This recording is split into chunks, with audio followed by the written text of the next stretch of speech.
Ladies and gentlemen, welcome to the Creator Series All-Star Race. Tonight, we turn back the clock to one of the most iconic titles in F1, F1 2020, and we do it in style. Here on the legendary streets of Monaco, it's tight, it's unforgiving, it's utterly relentless. One mistake here and it's all over. But tonight, it's not just one race, it's two 50% races, double the strategy, double the pressure, and double the drama under the lights of Monte Carlo. It is not just your Creator Series stars that you're all used to here. We have special guests, but of course our favourites are here. We have Gillen, we have Ben Daly, Lolly, and Fratic. A load more ready, but they will be taking on some of the very best drivers to ever do this game. Jarno Opmeer, a 3 times F1 Esports World Champion, the most successful driver in the sport's history, who also won his very first title on this game, and even earlier today set the world record lap in F1 22 at Monaco. Wow. We have Brendan Lee, 2-time world champion as well. He will be here, always dangerous, always in the fight, a Creator Series friend who you all know of. And Marcel Kiefer as well, a championship contender in F1 2020, Constructors Champion in 2021, and now a major force in racing in the content creation world. We have Arava, one of the biggest names in F1 content creation as well, worldwide, bringing in for what I believe is the very first time here with Creator Series. This is going to be banging. We have Pond and Only Vic. We've got so many people here, and I cannot wait to get into this event. But it's not just me that will be here that you'll see throughout the race. We have our two wonderful commentators. And if you were to ask me F1 2020, what would be the two perfect voices? I would say not Murray Walker and not James Hunt. We have Dan Gilligan and TK with me. Dan, welcome. How you doing? I'm absolutely fantastic, Scott, and I'm looking very much forward to the opportunity to talk us through some wonderful classic cars later on. I love it. And Mr. Not James Hunt, TK himself, regular Creator Series commentator. How you doing? Doing very well, Scott. I must say, you look absolutely spiffing today, darling. Looking fantastic as always. As you can see, we are all right back into the classic Monaco style. We have that in real life as well this weekend. We also have Gareth behind the scenes directing us all around, and I always forget to say his name, so I'm saying it straight away. Mr. Not Murray Walker, as much as it must harm you into this world, just in case there's some younger people in this audience that might not know who you are, can you give us a brief introduction, please? Absolutely. Well, I, of course, was the Formula One commentator on the BBC from a long, long time ago, and have been brought back from the dead at great expense to be able to come back and commentate on this race. I love it. And of course, I'm sure most people know who James Hunt is, even if it's just for the movie Rush as well, but another fantastic F1 driver. All right, Murray, you will be taking us through the commentary. Who are you looking forward to? If I'm aware, F1 2020 actually had a bunch of different cars available. Am I right? They did indeed. There was an awful lot of racing cars available beyond the current grid in 2020. You had, for example, the F2004. You had 3 cars from 2010. You had championship winners from the likes of 2008, 2007, 2006. There's a great deal of wonderful Formula One cars across the eras, and we will get to see all of them in all of their glory and their fantastic sounds here today. And oh, I can't wait to see that. I love it. All right, TK, can you take us a bit through maybe how tonight's going to run, the sort of structure of tonight? I absolutely can, Scott. It's a pleasure and fantastic to see you all and always everybody for tuning in. So tonight's endeavours, we have a short 18-minute qualifying session, preceded then by 2 50% races, the second of which will be a reverse grid order from the original race. So almost guaranteed, Jarno Opmeer will start from 20th place in race 2. I love it. Yeah, of course he will. Now, we have some of our best esport drivers that ever kind of graced the game with us. And they've had tough competition throughout their years. 100%. None of these people have won their titles in an easy way. But they've not had to deal with an angry Alex Gillen, have they? They've definitely not like that. Absolutely not. No. Right? I mean, Gillen has made advances into PSG F2. Unfortunately, didn't quite have a shot at F1. But obviously, you look amongst the grid, 5 esports world championships, and of course, Marcel Kiefer here to join us as well. But it is a stacked grid. Yeah, 100%. They've not had to deal with trying to overtake Lolly Noba when he's close to a championship title. They've not had to deal with the angry Australian, Ben Daly himself, or Fabio, who we all know. Well, will he make it to the end of this event? I am unsure, Mr. Murray Walker. Do you think he'll make it to the end? I think it's all going to be about patience, Scott, and I think that Fabio is able to deliver that in spades, just as long as he doesn't have a car directly in front or behind him. I love it. It's also so good to see we have, for one night only, Hayden Gullis and Tom back on the grid, which is making me so happy. Now, we do need to give Hayden Gullis a bit of credit for this. He has been behind the scenes trying to organise this event along with the other Creator Series management that is Gareth and Razin and co. But Hayden has really pulled out of the bag getting some of these names in tonight, right, TK? He absolutely has, and one thing that should be praised as we head into this result, obviously, we've got 2 ecstatic races to go through, and they should provide some absolutely thrilling entertainment over the 2 years and the 2 generations of cars that we're expecting to see. I love it. Now's your time, your call to action, everybody, okay? We take time out of our lives to try and bring you the most fun, entertaining show around in the F1 game atmosphere, and I think we do a pretty damn good job. If you want to see more and short clips and all maybe driver POVs, just so much more behind the scenes, then you're going to need to follow us on social media, Instagram, TikTok, everywhere else. And please let the world know, share it, tell your friends that we are here. We're taking time out of our Saturday nights to try and give you some fun. We have a little bit of a lull between the next game and here, so what better way to go back in time to what I've been told is one of the best ever games that the F1 series done. Am I right in saying that, Dan? I don't know who Dan is, but yes, I think that it's definitely up there as one of the absolute best. A great season, of course. Cars that were absolutely nailed to the floor when they were driving around at high speed, and this wonderful selection of classics, which make up for the terrible noise that was being made by the cars in the modern day. Now, of course, I don't know what an Instagram is, but I hope that everybody who follows us on there enjoys it. The commitment to the role, phenomenal. TK, were you involved in F1 in this time? Did you live through these days? I raced a couple of times here and there. Obviously, I was unfortunately busy studying my ass at university, getting my law degree. So I participated here and there. It was certainly something that was watching. Yeah, my dog absolutely loves F1 2020, as you can tell by the barking in the background. But no, I was casually here and there. It wasn't something that I was actively partaking in. So enjoyed it whilst it raced, enjoyed the classic cars, missed them thoroughly. Yeah, 100%. Yes, myself, I was a very new fan to the F1 scene, so this time period is not for me. So I will be watching this entire event with optimism, with hope. So curious to see what it could be. I've heard nothing but great things. I cannot believe Jarno Opmeer just went and absolutely set the world record, though, Murray, right? Today, what is that? It's either just an enormous amount of skill or a lot of practice, possibly even both. But when the world champion is there on our screens, is there able to get behind the wheel of an F1 car in completely unrestricted conditions, of course, he's going to go out there and set a fantastic lap time. I love it. Well, let's hope he's not been given the fastest car, or at least been put back to the back of the grid, because he has to get Alex Gillett out of the way. Right, ladies and gentlemen, it's been an honour, a pleasure. Murray Walker, James Hunt, or not James Hunt, please take us away and have a great qualifying session. Well, thanks very much. I don't know if we're going away from the cut screen there, but there we are. So, Murray then, that's me, and here we are on the grid. Well, not on the grid, of course, we're in qualifying. 18 minutes to go, not James. And we've got, of course, not a huge amount of movement in the garages just yet.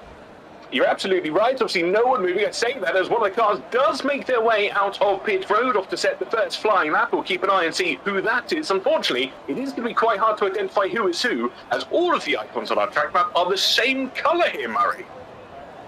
That's ever so slightly confusing, but I'm sure that with our trusty director, who we will definitely not throw under the bus, then we will be able to figure it all out in the fullness of time. On screen at the moment, we can see Marcel Kiefer, Of course, a fantastic driver, former F1 esports, of course. As he comes down in towards the hairpin, it's been called the station hairpin, the Lowe's hairpin, various other names throughout the long history of Monaco in Formula One. Vast majority of seasons, this has been a circuit that has been available to compete at. And with that 2010 McLaren, he's going to be hoping to get some good performance out of it here today. Just listen to them as they come through the tunnel. It's absolutely stunning. One of the best sounding engines, I'd argue, of the generation. A 2.4 litre V8 Mercedes engine stuck into that MP425, producing roughly around 750 horsepower. Yes, absolutely, and it's of course a debut, as we heard earlier on from Scott from Arava. Arif, of course, F1 content creator for many years. I don't wish to age him at all, but he has been around for some time, and a big fan, of course, of the Brawn team, which he is driving the one and only Brawn car ever produced. As past our commentary box goes, the incredible sound of a Ferrari V10, that being driven not by Marcel Kiefer, but instead that is the McLaren that you can see on screen at the moment. Yeah, absolutely fantastic car, and one that will try and stick to the circuit as much as it possibly can. If we throw it back in time to the 2010s, obviously won 5 out of the 19 races in that season, but they only achieved critically 1 pole position. Exactly, it was a different time. It was one in which there was fuel burns and fuel loads in qualifying, and as a result you had teams like Toyota and Williams and others who would take the pole positions. Around this principality was in fact the Renault team that were able to secure pole position with Jarno Trulli, and then of course the race victory as well. Absolutely right, and one that we may see replicated here today. Of course, we look across the generations of cars on display. We've got 3 from 2010, 2 from slightly earlier in the years. Obviously, 2009, the Brawn BGP001, of course, the F2004 for the Ferrari. If any guesses for guessing when that one raced here, Murray? You'll have to say that again. I have been deafened by the sound of proper Formula One engines. I was saying, the F2004, any guesses for when it first started running? It was, in fact, 2004, but I believe, if my poor memory is intact, then it didn't start that season, I don't think. No, I don't believe you did, and by the look of it, of course, we've got the old grain baskets, called them grain tyres, but I'm absolutely wrong in that. Back as we head up towards the line with Razin Chai, and I can't hear myself think. Yes, and Razin goes across the line in the 2010 Ferrari, the F2010, and as that goes climbing up the hill, it's a first lap time on the board of a 1:26.9, so you would assume that is something of a sighter lap. Benjamin Daly on board here, of course, also in the 2010 Ferrari. You can see there, making its way through Tabac. It's an absolutely fantastic bit of racetrack, and then of course swimming pool chicane as well. This is something which is a much more modern invention. The original Monaco layout did not feature that particular corner. Neither did it feature the Rascasse and the Anthony Nogues, and as they come round that now up towards the line, Benjamin Daly is going to go 6th fastest with a 1:14.7 until he is upstaged by Matt 212. Now, Murray, I must admit here, whilst you may not understand what PSGL is, surely this may be Alex Gillen's application to becoming a PCF1 driver, surely.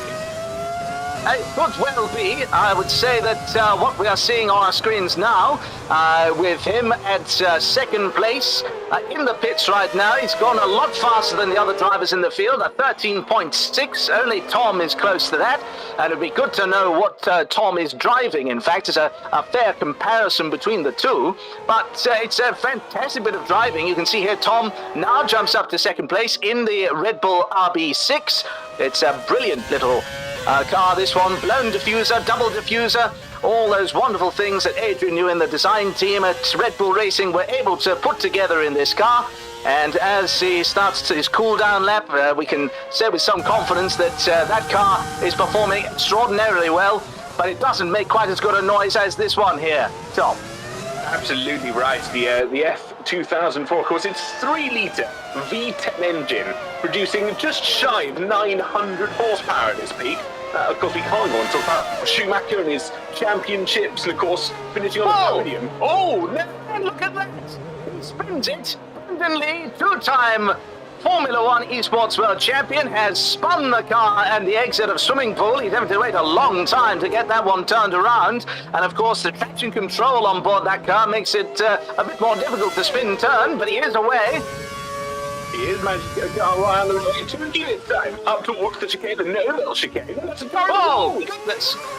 Goodness gracious me, that is a Red Bull in the wall, and they've just reversed out of it, so they have gotten going again. It's not Tom, and it's not Benjamin Daly, because he's in a Ferrari. I can remember that.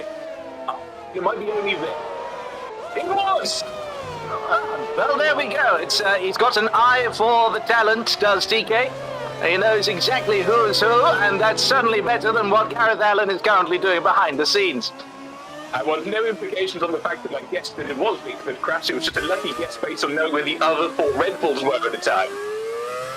Well, there we are. At least you know who the other 4 Red Bulls are. I, frankly, don't have an idea. It's Jarno, Tom, I believe Pondon, because they're all 2 of the 3 Red Bull ambassadors, and Vic choosing the 5th. Well, there we are. We're currently watching as the Brawn makes its way through. This being driven by Guatz. And as he pilots that car, the only car in Formula One history to be made by Brawn GP, won both championships and won this Grand Prix, in fact, in 2009. We watch now as he comes out the final corner, 119.2 on the board. This will surely improve, and it does. A 113.7 for Guatz, and that line's not going to be legal through the first corner. But as he makes it... No, absolutely not. And as he makes his way back up the hill, it is a very good lap time indeed for a man who has not been seen in Credit Series for a little while. Absolutely right. Been out, from what I understand, touching grass, something that we want to try and emphasise is not good for one's health as a Formula One driver back in the early 2000s. Well, I would say that touching grass is something that Formula One drivers are not very likely to do anyway, because they live in Monaco. It's all buildings. There's no parks or anything around there. But as going around the corner, then in towards the next part of this circuit, a wonderful tunnel here, and we can see that, of course, you've got the absolutely magnificent Razin Chai at the wheel. He's not been able to properly put his authority down on the circuit at the moment, but as he heads up through to back, that looks full of commitment, maybe a bit too much as he strikes the barrier. As he comes through swimming pool, then now just down to Larascas, and then the Anthony Noakes corner to finish out the circuit. Small lock-up on the front right, and as he comes through, then power down for the V8 engine. As he drives towards the line, it's going to be Razin Chai up to P5 in the Ferrari. Absolutely stunning. But look at the flashback. Even our cameras get out of the tunnel down towards the Nobel chicane. Manages that rather well, does our own Gus. Absolutely. He's even got the Ferrari race suit on. Hesitate to guess what he's going to end up smelling like by the end of this particular evening's racing, but there we go. He's now making his way into the Rascas. This Ferrari, of course, from 2004. It's got a significant disadvantage in the corners. You can see that there as he wrestles with the car out the final turn and just gets the back end sliding around. But as he comes round and across the line, it's a 115.3. I would suggest that it's going to be a car much more impressive in the race itself, particularly when it comes to overtaking at this circuit. I think I'd argue the same. We've got lots to look forward to as we head in towards that race situation. Now, Martin, we must talk about the tyres. Of course, here in F1 2020, the different tyres and the options that are available have been completely stripped away from all of our drivers, and they are back to restricted into just the Ds and the Ws, standing for the dries and the wets, as I understand. Absolutely, and of course each one does carry its own characteristics in terms of what the tyres in the car are capable of. Here on the F2004, for example, they are groove tyres in dry conditions, so less contact patch, less mechanical grip, but of course very durable tyres. Now that is why we do have enforced 2-stop races tonight, and that then is going to help. Most of these cars will have tyres that do not have the same Pirelli chewing gum quality of modern Formula One. There's a lot of sliding here for Matt 212. He's trying to hustle that Ferrari and in towards Larascas. You can see their brakes glowing on the Ferrari as it comes through the final corner. The last car to win a world championship for Michael Schumacher. And as he comes over the line, it's P5 for Matt 212. Absolutely stunning. Condon looks to do the same as well as he makes his way through to that corner, looking to try and make his way forward in towards the section up towards the Raskas, and Anthony knows as well, and it looks like he's standing up to race here. Murray, I wouldn't recommend that almost certainly. You'd want to be sat down. Yes, well, there are different positions for different racing drivers, and some of them, of course, like to lie flat on their belly. So it's not very compatible with a racing car. Certainly so, and by the looks of it, Bondon has made his way in towards the pit, so I'd make the assumption that he's probably making a pit stop. David Mark, on the other hand, the back door, not as much commitment as you'd like to see at this moment in time, but it has gone what we like to call, I think that's purple, in the middle sector. Yes, indeed. It's looking rather good for the Ferrari.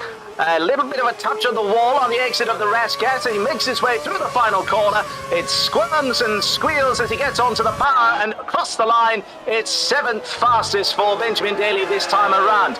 Meanwhile, we've not seen him on our screens for a little while, but Jarno Opmeer has improved into the 1-minute 11s. Is incredibly fast. As we watch Tom 97, he's got a lot of experience driving classic Formula 1 cars, of course, though usually in Assetto Corsa, other various different sims out there as well. He comes out the final corner, tries for a line, and as he goes across it, he goes up to 16 fastest, getting used to the McLaren underneath him. That MP425 is going to be absolutely brilliant when he, well, that's certainly one way of taking the chicane out the exit of the tunnel there. The Nouvelle chicane's not really meant to be taken like that, but there we go. I believe, Murray, that's what the kids in 2026 call the esports line here in Monaco, so just proving that it can be taken flat out, and hoping to do so and continue on as he goes for at least one more lap. We ride with Alex Given, of course, the PSGL star, looking to hopefully try and worm his way up towards the top, driving in the beautiful McLaren MP425 as well, powered by that 2.4-litre V8 Mercedes engine.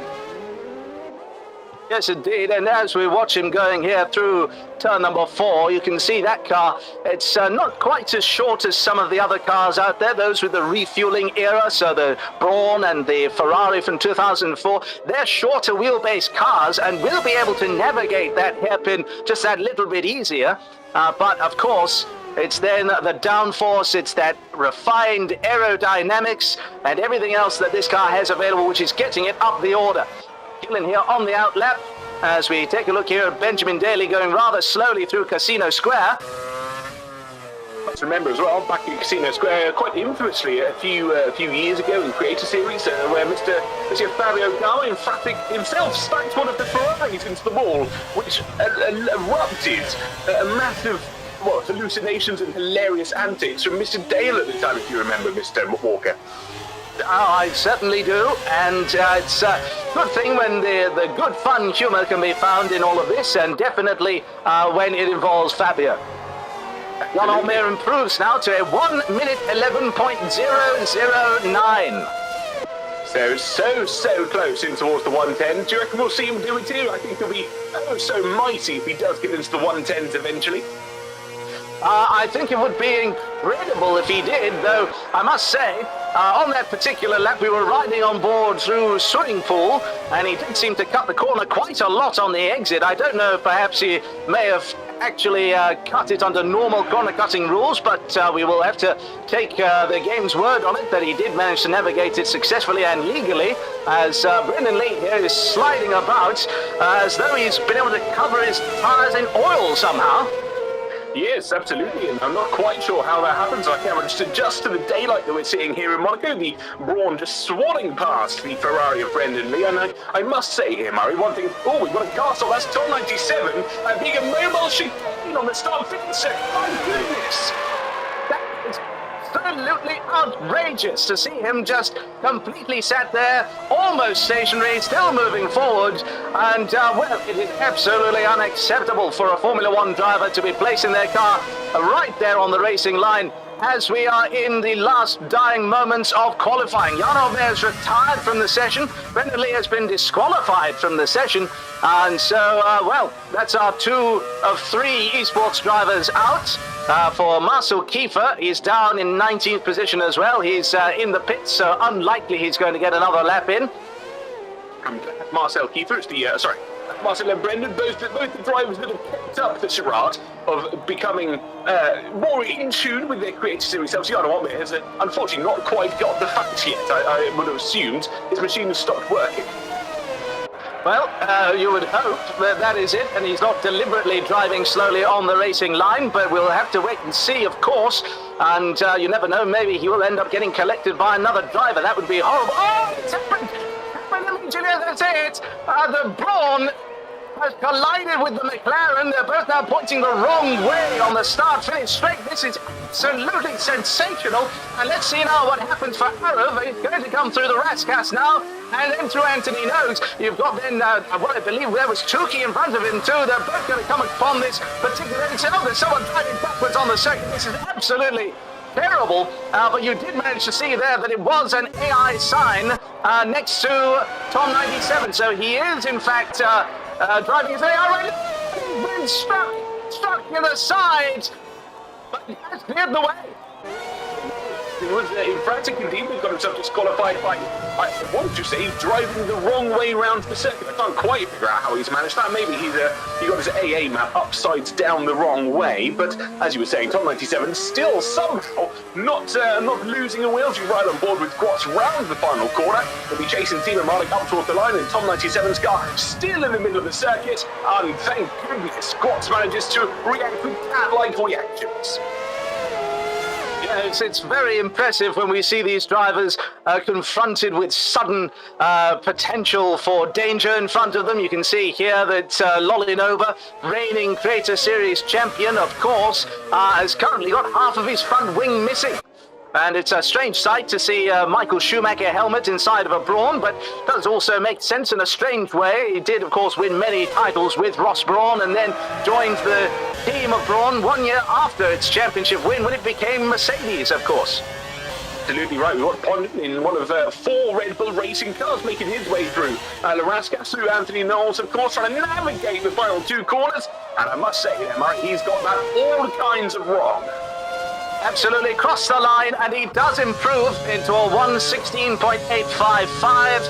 That puts him just ahead of only Vic. There are cars and various pieces of cars all over the circuit right now. Meraki in the McLaren, try saying that 5 times as fast, is currently making their way through. We're briefly looking at one of the Ferraris. We go back to Jake here as he's chasing after Razin Chai. Razin slow through this section of the circuit, gets out of the way on the exit of the swimming pool, and now Jake comes round. He's going to come through the final couple of corners up towards the line. And what is it going to be for Meraki? It's going to be 9th position, 1:13.317 in the McLaren.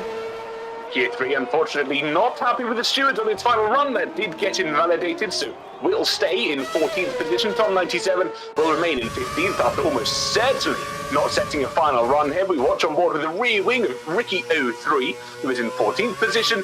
And at the moment, I'm not quite sure why we're looking at it. We've got a rolling roadblock of Tom 97 and Timo Marlik as they head through the tunnel. Surely this could not end well here, Murray.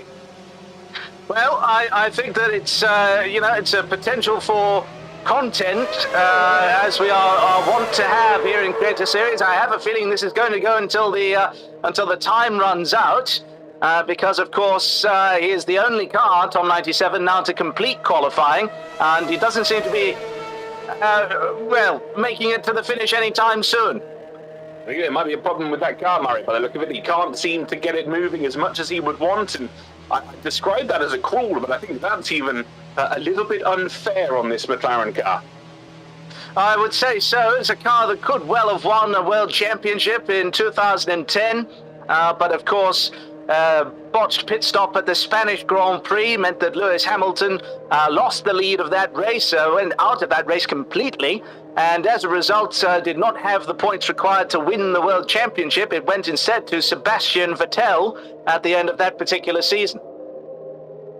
It certainly did, and we look back at those days, and what could have been, and we look ahead to the cars that we're racing slightly later on in the race. Of course, we look at the McLaren, the 2008 McLaren. Of course, that is a car that our drivers will be running slightly later on in this event, and taking the World Drivers' title at the final corner of the season.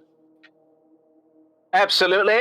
We've got, well, it's been pointed out by Jakey in our chat, but it's a world record slowest lap time in a Creator Series qualifying session, with that being, I think, over 3 minutes by the end for Tom 97. He did not complete the lap. So that would have gone on for quite some time. But here you are. That is the result of qualifying. Jarno Opmeer has qualified in pole with Lolinoba alongside. 1 second adrift in the Brawn. Then we have Tom, Alex Gillen, Razin Chai, Gwatz, Matt 212, Benjamin Daly, Meraki, Arova, Hayden Gullis, GB68, Tuki, Ricky 03, Tom 97, Pomden, Only Vic, Marcel Kiefer, Fabio, and then, of course, Brendan Lee at the back of the field. Absolutely. And we're going to thread back to the studio for the briefest moments with the wonderful Scott Taylor.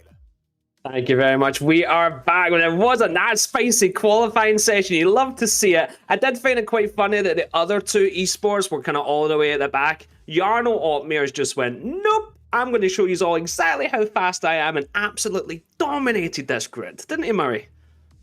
He did indeed. I think that it's, you have to commend him. He's absolutely brilliant. But, of course, we did notice the corner cutting. We did see that over the course of the lap. So it probably would have been closer, but I still imagine that he would have ended up going fastest of all. And we've got no idea what's going to end up happening next in this Grand Prix, of course. Anything can happen in Formula One, and it usually does.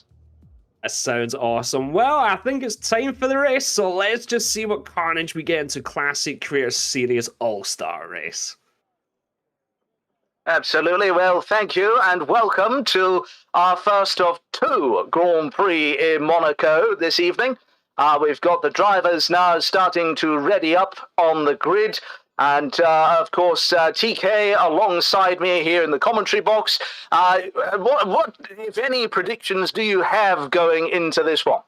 I think it's a really interesting one. We look at the race ahead of us, and certainly one that you've got to look at the aspect of it will be that 2-stop race, which is very unusual for a race around here. Of course, in modern regulations, that's something that is now mandated, but in the history, certainly one that was never a factor.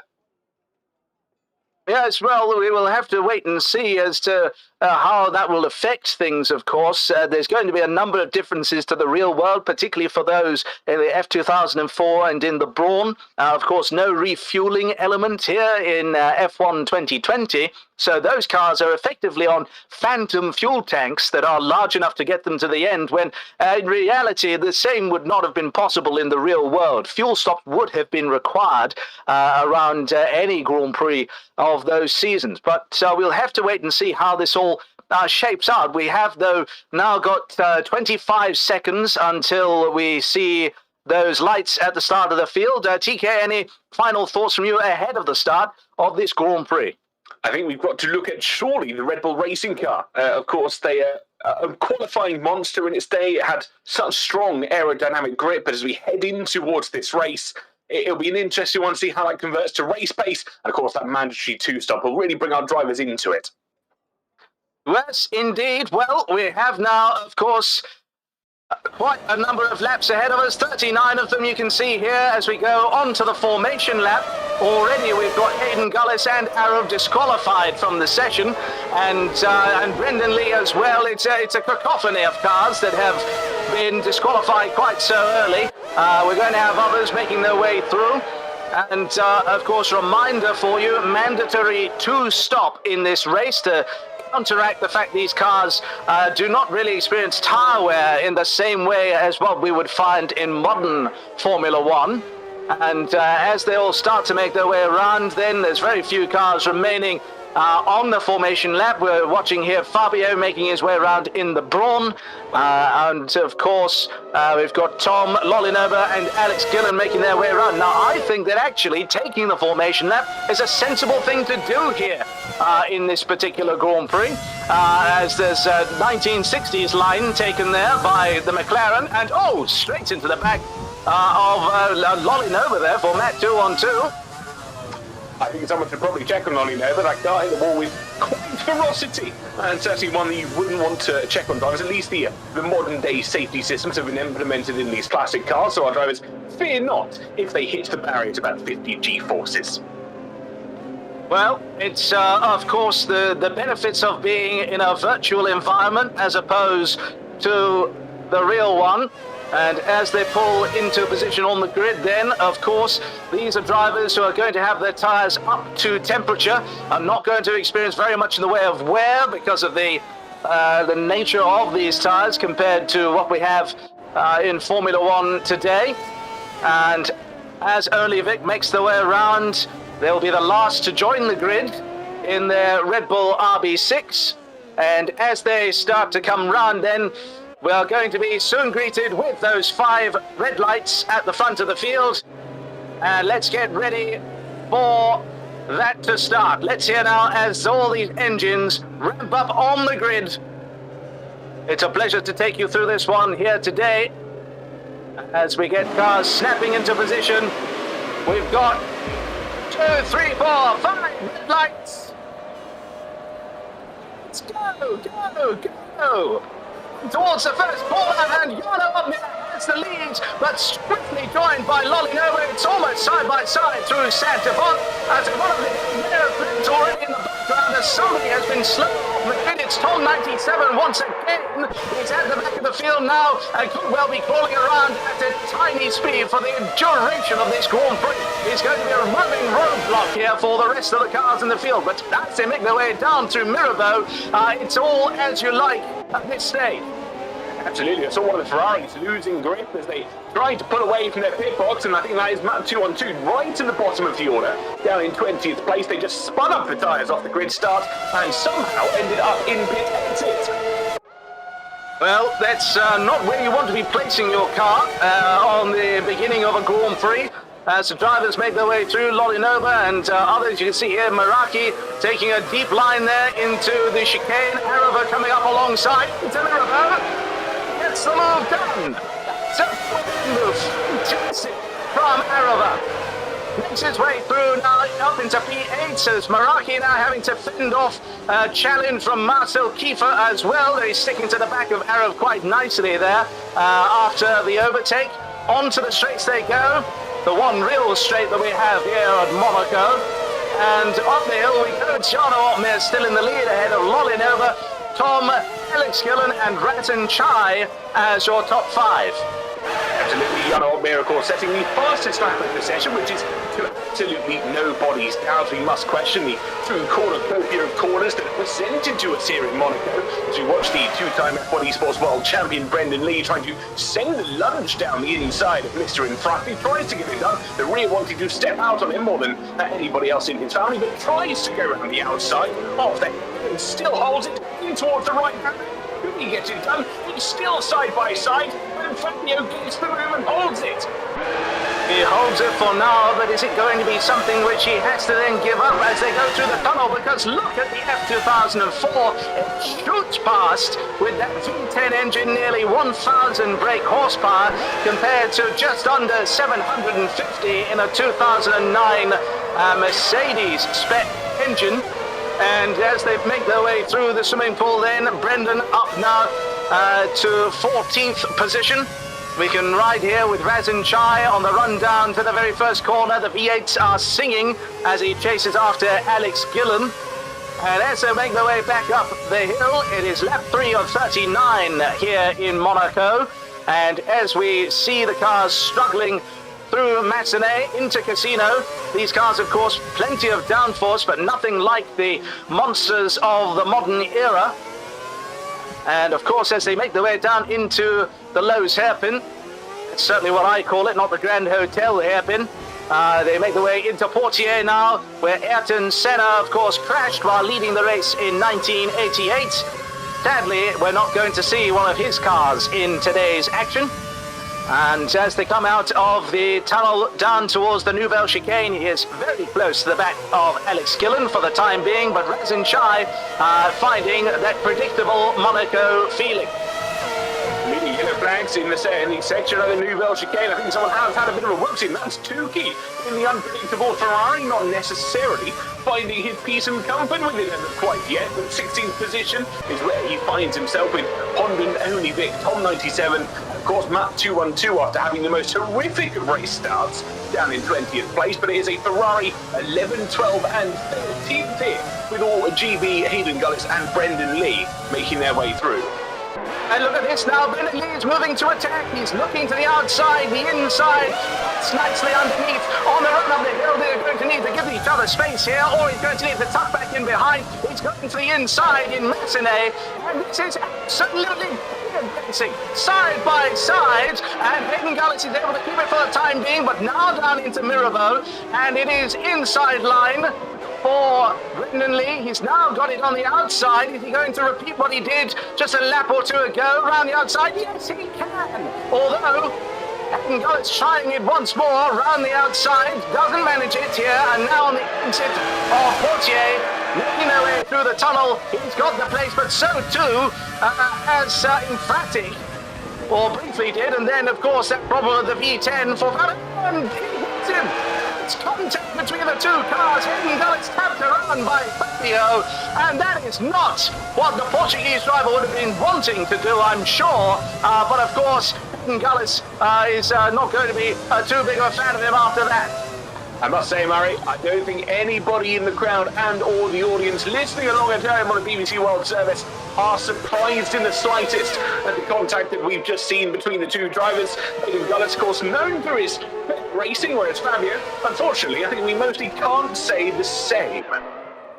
Well, that is a matter of opinion, of course. Ricky 03 has made his way into the pit lane. He'll complete one of two mandatory pit stops here today, as Pomlin goes straight into the back of Only Vic.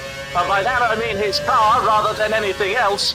And as they go up the hill through Massenet, it's then, of course, into Casino Square, and you can tell that the Red Bull driver, the one that we are on board with, of course, in a fantastic RB6, a car that is completely unique, except for the one in front of it, which is identical. And as they go through the Lowe's hairpin, he is still stuck behind Only Vic. Absolutely right. We now watch Tom 97 wanting to plant himself into the back of Fondon and trying to attach himself to the train metaphorically, and Razin Chai still right on the rear of Alex Gibbon as they make their way up towards Santa Volta. They're Rivage, and up the hill they climb, and this is Jarno Omnier, of course, the 3 times F1 Sim Racing World Champion, looking to go for his 4th this year, but just enjoying a little bit of casual time. He said on a podcast recently he watched some bowling at the weekend when they went racing. No bowling here in Monaco, though. No, and I'm sure, like anything in Monaco, it's going to be expensive if you want to go bowling here in the Principality. But as we watch the cars making their way through Mirabeau, down the hill in towards the Lowe's hairpin, you can see here, of course, 3 cars lined up in a row, completely different to one another. Same year of competition for the one we are on board with, Benjamin Daly and Marcel Kiefer in front, but Guatz in the Brawn is 1 year earlier and is holding up these two drivers magnificently well, I must say. Absolutely right, and I must say the Brawn holding itself well for being the younger generation of car. And we of course have that double diffuser quite infamously on the Brawn BGP001. And now, if I could make a brief request to Mr. Director, could we see the tyres, please? Just to see what everybody is racing. Of course, we have the option and the prime available to all of our drivers. And yes, we'll go through the order. It's dry, dry, dry, dry, dry, dry, dry, dry, dry, dry, dry, dry, dry, dry, dry, dry, and Pondon's also on the dry tyres. Yes, it's quite surprising for me. I'm surprised to see Ricky 03 on the dries. I thought he would have gone on to the dries after his pit stop. As he goes, we can see here Guatz is now under threat from Marcel Kiefer. He tries round the outside of Massenet. It doesn't quite work, but then he has the inside line for Mirabeau. But then, is he going to still be far enough ahead? Yes, he's completely passed. Absolutely fantastic, and that has now unsettled Guatz. Benjamin Daly goes for we must say a Benjamin Daly style send up the inside, and after that we go through the tunnel, and it's side by side for these two brilliant racing drivers in brilliant racing cars, and it's going to be side by side a bit bit of a liberal interpretation of track limits, you would have to say there, for Benjamin Daly, but he gets the move done, and he's not being told by the race director to give it back. So he's up into P7 ahead of Guats. I think what you must understand here, Murray, is of course the FIA rules are written in English for all of the drivers. Simply Mr. Ben Daly is Australian, so does not understand them. Well, that is certainly something to be said. There are many very successful Formula One drivers from Australia, of course. Alan Jones being the world champion in 1980 for Williams. But as we can see here, there's no likelihood of a world championship for Benjamin Daly, down in 7th position. Absolutely right. We must keep an eye here. All the pit stops, and Tukey's getting his front wing replaced by inventing the art of witchcraft and getting it duplicated at his pit stop. I heard they are outlawing that for 2011. So in these 2010 cars, absolutely fair game.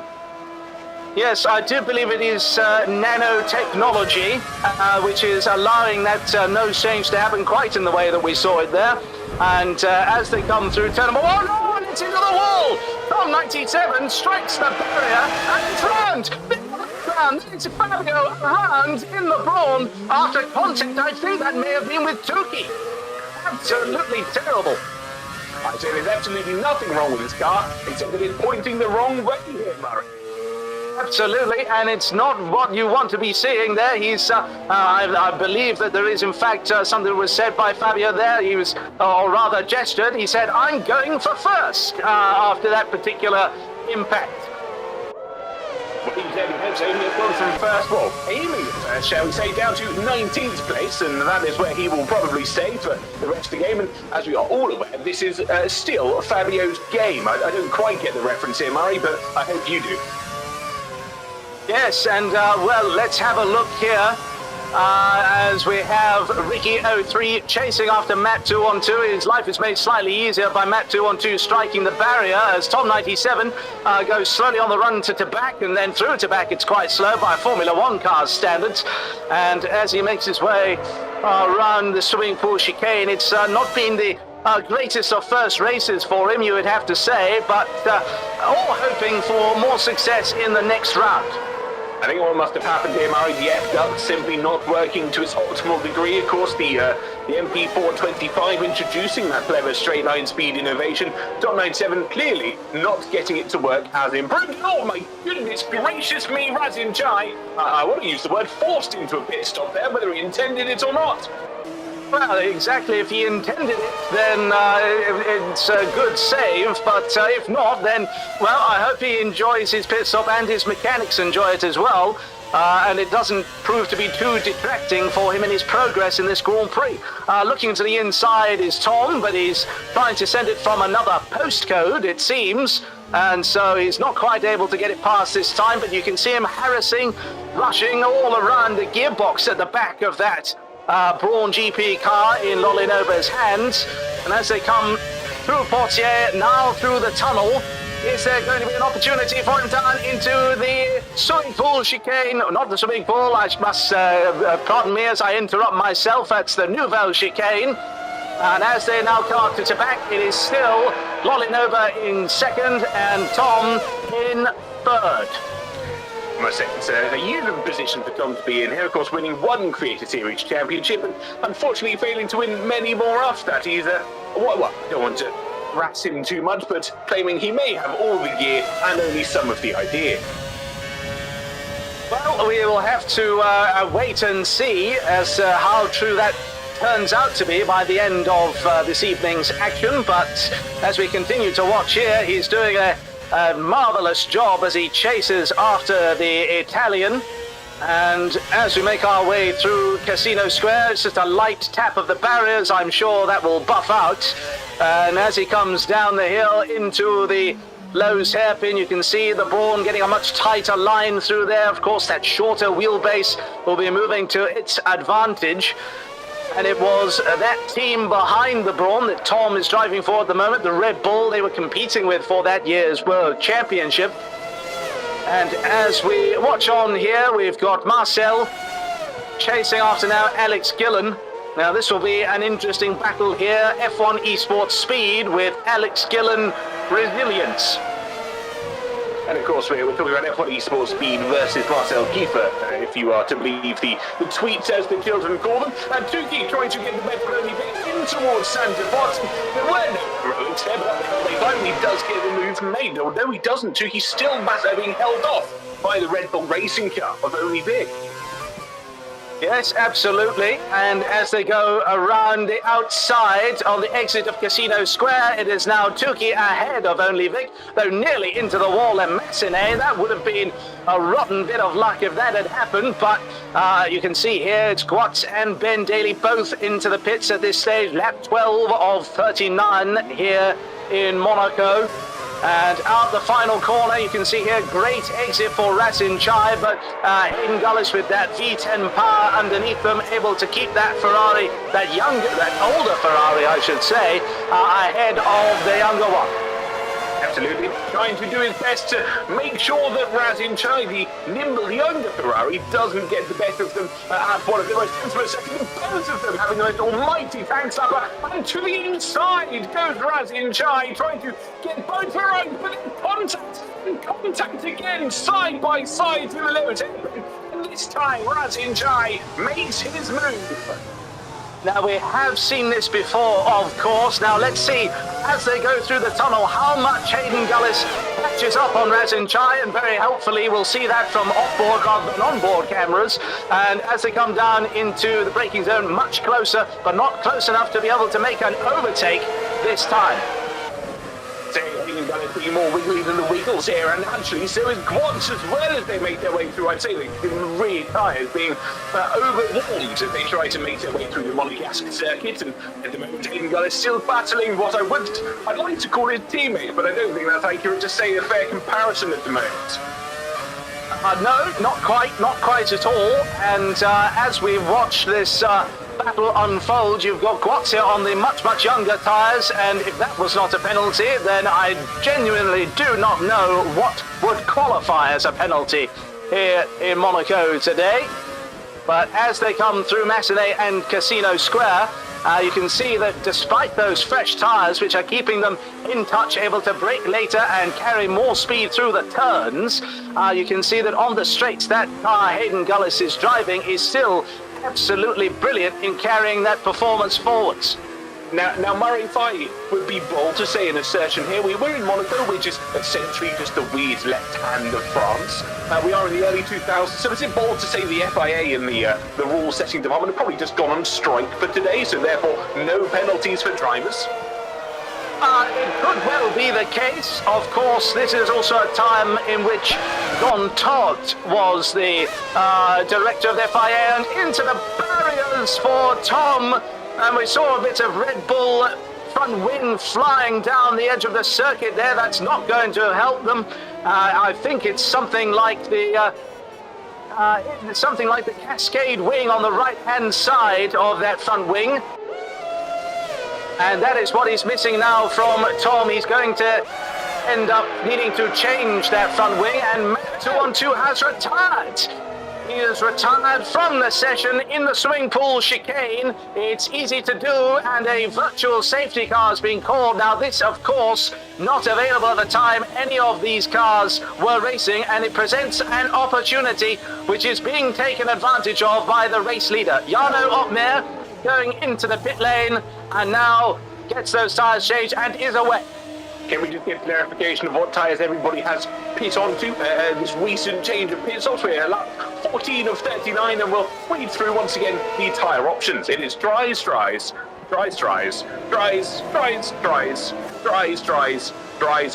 dries for Condon at the bottom.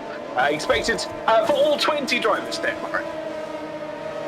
Yes, and I'm surprised that we don't have any wets being used. I think that would add a bit of excitement to this already very exciting Grand Prix. And you can see through that pit lane action now, some drivers have benefited, some have not. As the virtual safety car came to an end a little while ago, and as they come out of the start-finish straight here, we now cut to Brendan Lee up to 6th position in this Grand Prix.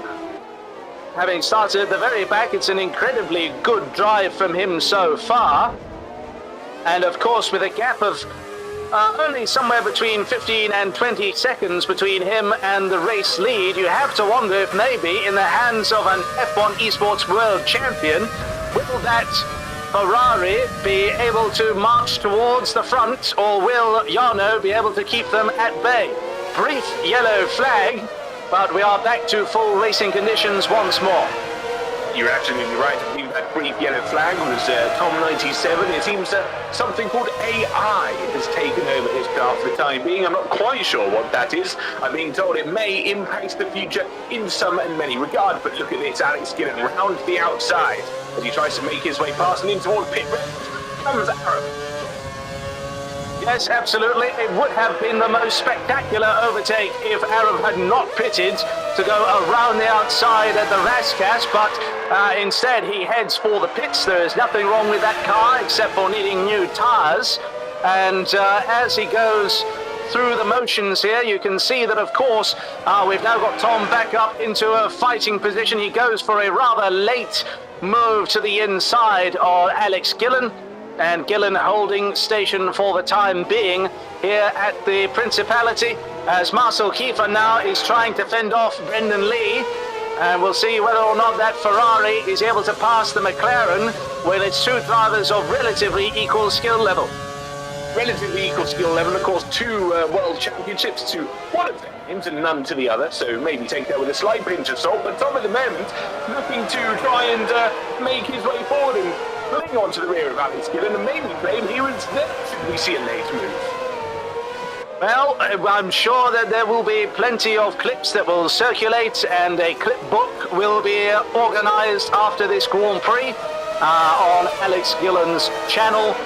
And we'll wait and see whether he paints himself a hero or a villain. I would say in that particular instance, being dived on by a car from behind paints him as a more sympathetic light. But we will wait and see as to how the rest of this Grand Prix and this evening with our next Grand Prix pan out.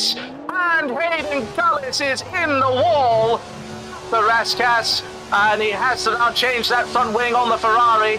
He comes down the pit lane now, enters the box, and there is the wing waiting there for him. Again, nanotechnology in effect, as clearly we are in a position where we cannot simply have the model removed. As they head through the next parts of the circuit here, looking on board with Tom and other drivers in their battles respective to other cars on circuit. Worth shouting out as well, of course, if you do want to wish to watch on board at any of the drivers' points of view, we must encourage you to go watch them at their usernames at justin.tv. Of course, Twitch not invented for another year or so. We can look ahead into the future. I know that comes out in roughly 1 or 2 years' time, depending on the generation of cars that our drivers are driving. But at the moment, it will remain as justin.tv. Yes, and of course you can press the red button on your television remote and it will do nothing. So I tried that and it turned the television off. Did I press the wrong button, Murray? Possibly. That may have been your power button. I see it now. It has a weird circle and a weird line, and it does say off. So I think I figured that mystery out. The next mystery I'm trying to figure out is how is Alex Gillen holding onto a podium position? And of course, in the fight for that podium, he is hoping that he does not become a victim to the charging pack behind. You've got Tom and Marcel Kiefer directly behind him now. Brendan Lee 3.3 seconds further back down the road. And we've now got yellow flags at the end of the second sector. They are coming up to where that would be now, but we're back to greens almost straight away. So there was a mistake by somebody, but as TK has already detailed, we cannot really tell who with the back map, and it's Fabio directly in front of these cars. He gets blue flags, moves out of the way. Certainly does, and I must talk, Murray, here about something. Of course, we looked at the pit lane several times over the course of this race so far, and I must make a brief and rather urgent observation. It appears all of our pit crews have been replaced with stormtroopers. Well, yes, I mean, they are very efficient, of course. Just hope that they don't have to shoot anything, because they will miss. Out of the pits comes Brendan Lee, just ahead of Arav. No, just behind Arav, I should say. He's just ahead of Meraki in the McLaren. Arav further up the road, of course, in P8 in the Brawn. And so Brendan will now have the fresh tyres and will go chasing after him in the hopes that he can make his way up towards the podium places and possibly even the Grand Prix lead. Meraki at the moment, of course, as well as celebrating, he gets an excellent view. Brendan leaves behind in the cars behind as they make their way through the tunnel and down towards the Nouvelle chicane, and yellow flags almost briefly once again as they make their way through the Lowe's hairpin. Yes, and as we watch now, on board with Hayden Gullis, he had to come in. All the drivers except for Fabio have now done one of their stops. Now Riccio 3 joins Fabio as a two-stopping car. And this then means that those two drivers can now go to the end. We still have 19 laps to go after this one. So we are just beyond the halfway point here with our race leader, Jarno Opmeer, now 17.7 seconds ahead of Lolinova in second place, and Alex Gillen struggling to close the gap on the Italian. Absolutely right, and Jarno at the moment still looking to be a well and truly deserved winner, but I must admire Tom's commitment to holding on to the rear of Alex Gillen as they make their way through down towards through to back and through the swimming pool section. At the moment, looking to be a likely podium contender. Yes, absolutely, and of course it might well come down to the pit stops and to see how the drivers roll the dice, whether they get caught in traffic or make mistakes on their outlap. And let's then see what ends up happening. And we've now got yellow flags in the final sector, but only briefly. That is for a car coming into pit lane. As we continue to watch the battle here, and Tom is trying to find his way through. Now, of course, he is in a car that is incredibly competitive. The race is being led by the same car, and yet he is struggling to pass the McLaren. Now, I'm sure that will be down to the fact that Monaco is a very difficult and very tricky circuit to actually make your way around. But TK, any thoughts as to why he might be struggling to pass Alex Gillen? Well, we all know that Alex Gillen, of course, is a master of defence, especially here in Monaco, where he's able to make the car as wide as humanly possible. He's got Lolinova in front 5 seconds up the road, and I have no doubts that the Italian side will probably take some of the blame in the clip book that presents itself on Justin TV later in the week. But, of course, Tom, at the moment, he is a very relaxed driver. He'll wait for the opportunity to present himself to him. He's not an aggressive driver, unless he absolutely needs to be.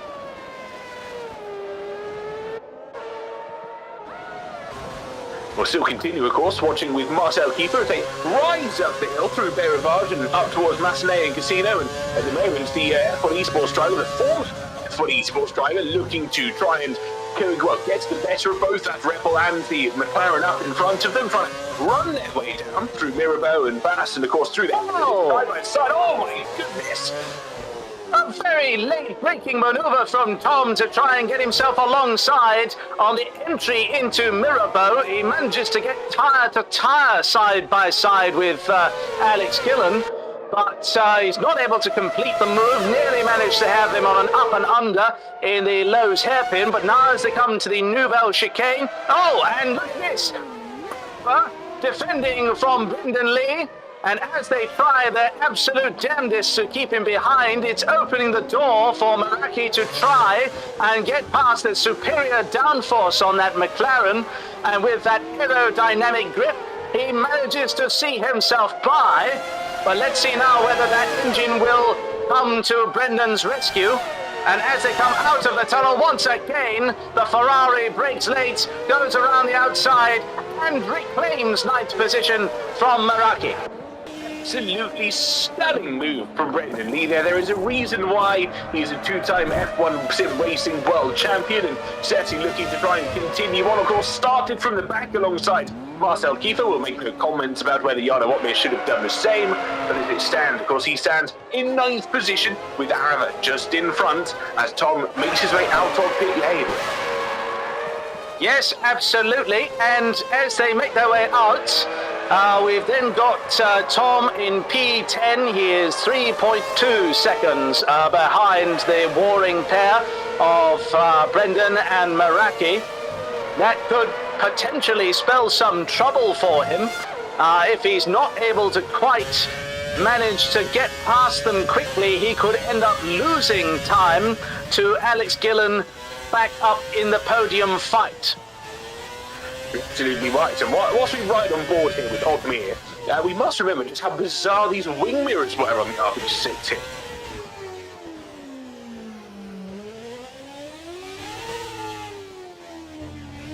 One thing you've got to try and keep an eye out is we apparently lost Mark Walker for the briefest moments of time, but we can see they look somewhat like an X-wing. And are they in what way are they X-Wing? Sorry, I'm not familiar with them apart from Star Wars and 1995. They just look a little bit funky. That is my observation. I don't particularly have anything further to add to that development. Well, that's excellent news. Thank you very much there, DK. We will now see as Jarno continues to conquer Monte Carlo, and he comes out the final turn, gets the Red Bull sideways, and crosses the line to do a new fastest lap of the Grand Prix, 1 minute 12.608, and it is absolutely brilliant turn of pace we have seen from him, while some of his rivals continue to struggle relative to the rest of the field. We've got to start asking questions, of course, about who may be the eventual race winner here in Monaco, the Principality, of course. I think all bets, unless you are severely mistaken, should be placed at the casino, but it would be in the favour of Jarno Ogmere instead of Lonnie Nova or Alex Gillen. Marcel Kiefer could have a shot here, but with the laps dwindling down on us, unless we see a safety car, of course, I don't think it's likely that anybody's able to catch up to the Red Bull at the lead of this train. Yes, it will be very difficult indeed for all of these drivers to continue making the pace and performance towards the race leader. It is such an unassailable lead now. It has been absolutely brilliant in terms of how he has been able to open out that gap over the course of this Grand Prix. But of course, if I am very much mistaken, then he has one more stop to go. But of course, that could be confirmed by our wonderful director, showing us how many stops have been completed, and yes, he does. One more stop, but of course many other drivers, the vast majority of them, are still racing round in these. Now, it's also been told to me that Jarno said he would actually perform 3 pit stops in this Grand Prix. Well, he's running out of time in order to do that, but there is still a considerable amount of this Grand Prix left to go. I have a sneaky suspicion that A. Pondon is trying to go for the pit stop world record, as we're seeing here, with 5 to his name, with still 13 laps of racing to go. And B, I reckon that Jarno may pull a bit of a silly no. Oh, he has retired in the pit lane. That is a retirement in pit lane for Fabio, unless I am very much mistaken. So no safety car being brought out onto the circuit, no crashed car anywhere. And as the mechanics now retreat back into the garage, it has been a not most successful first run for Fabio.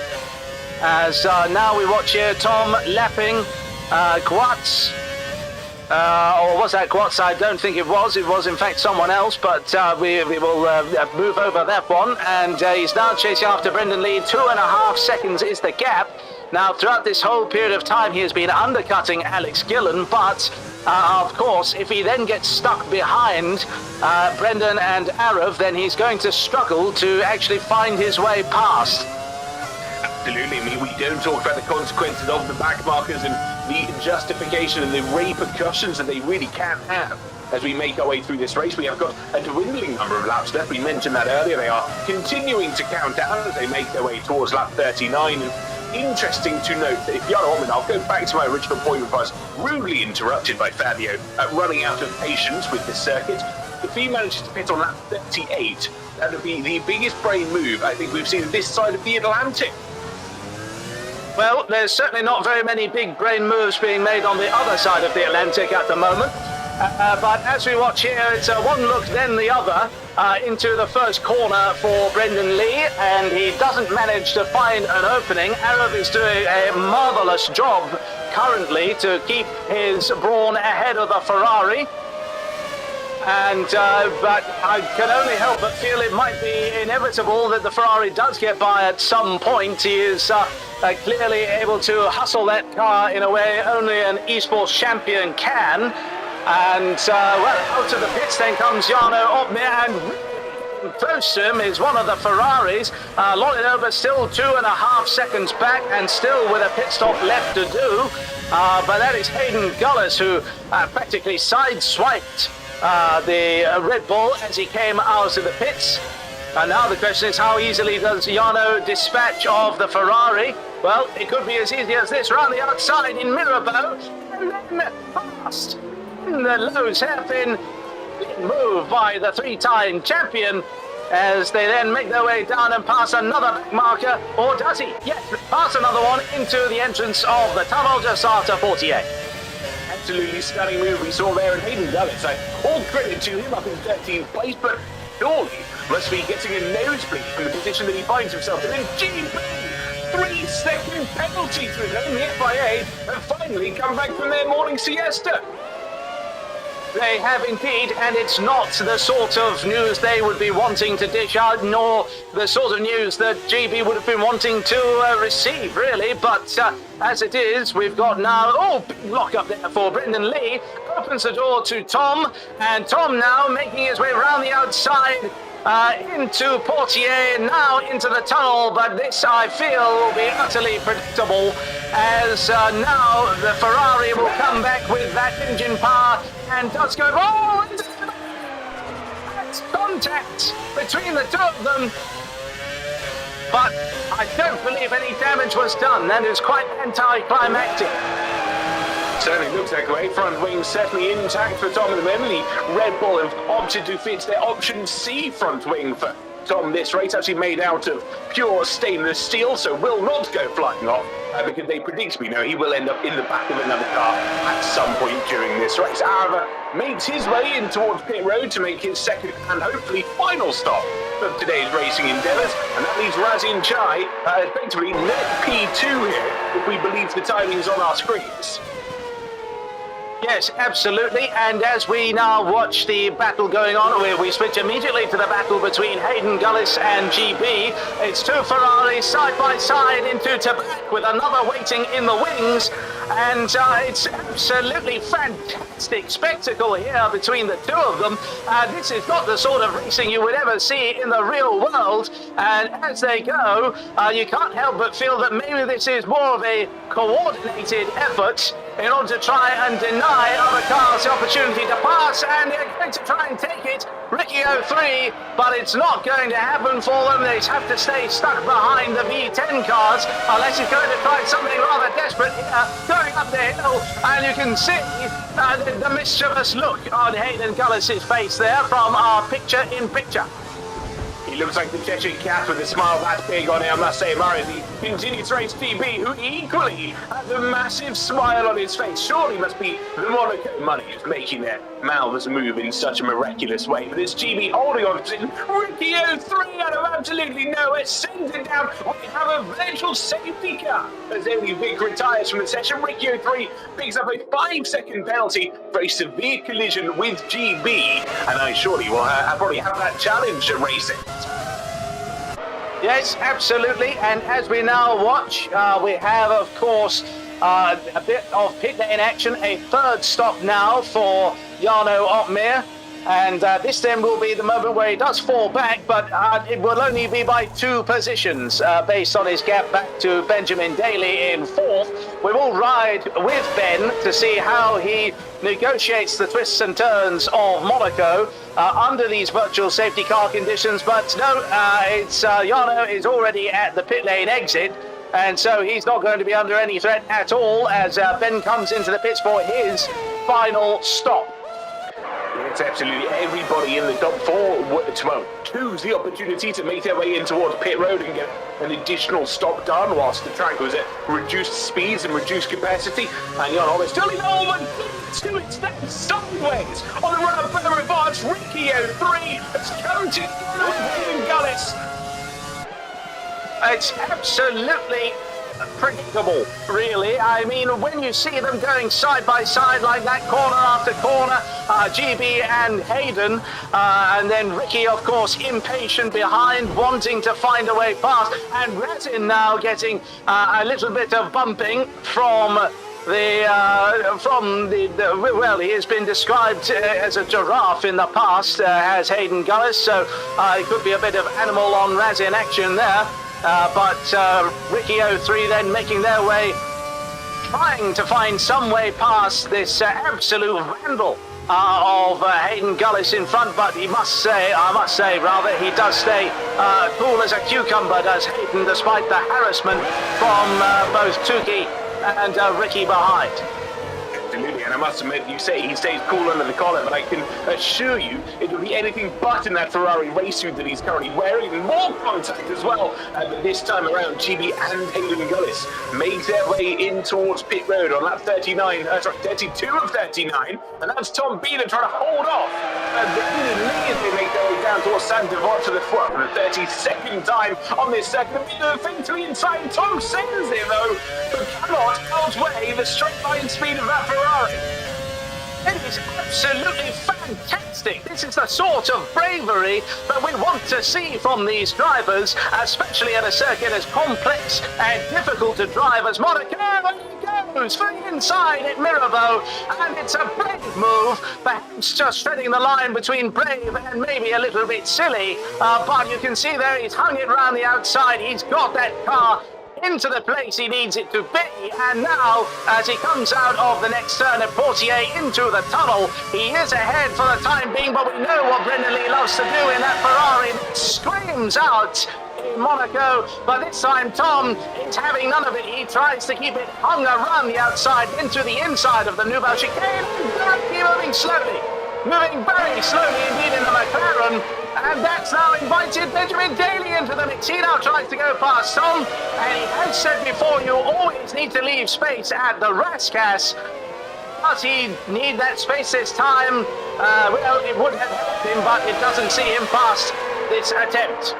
Well, there are blue flags on this second. It doesn't appear the Meraki is adhering to them in any way, shape, or form, as Brendan Lee still held up behind the native man from Essex, and it is Lee from Tom from Team of Marduk as well, Mr. Benjamin Daly, who sits in 8th position at the moment. A little bit more scrapping between the two Ferraris. That's going to be both GB and Hayden Gullis making their way on towards lap 33. They're almost side by side through Saint Devon, but again up at the top is Brendan Lee in towards the Lowe's hairpin and trying to go around the inside this time with Tom Biener, but again Tom Biener just holding his insistence through Portier. They go Brendan round the outside, just trying to wait until he can unleash the full power of the V10 engine down towards the Nouvelle Chicane, and surely that is game set match lead.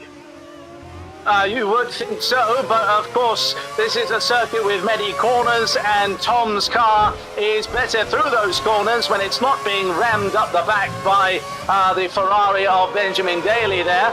And as they go through to back and then swimming pool, it's now to the inside in the Rascasse. It's a late brave move by Tom, and as they come through, Anthony knows it's going to be that familiar sight we've seen all race long, where Brendan now is going to come back. It's a slightly shorter run, but it's one that Brendan still manages to use effectively to get his Ferrari back in front of the Red Bull Racing car. For the time being, they make their way through Massenet and through Casino Corner and down towards Mirabeau. This is where the Red Bull Racing car will really have the advantage. The shorter wheel stack that have the greater downforce, and once again, Tilemani allows himself into the back of Tom, and this time uses it to his advantage to try and get alongside him, but again, just planting himself into the rear of Tom. The Red Bull car will not be happy about that as they go side by side through Portier Corner, through the tunnel they go, pulling in flashback up towards the Nouvelle Chicane. Who's going to be brave on the brakes? That'll be the question. In toward they go Tim and Rada with a stellar and uncharacteristic, but absolutely characteristic move, finds his way to 7th position. Yes, it does somewhat feel as though poor old Tom has been hard done by there. Then in the position to pass after making contact with the back end. Oh no!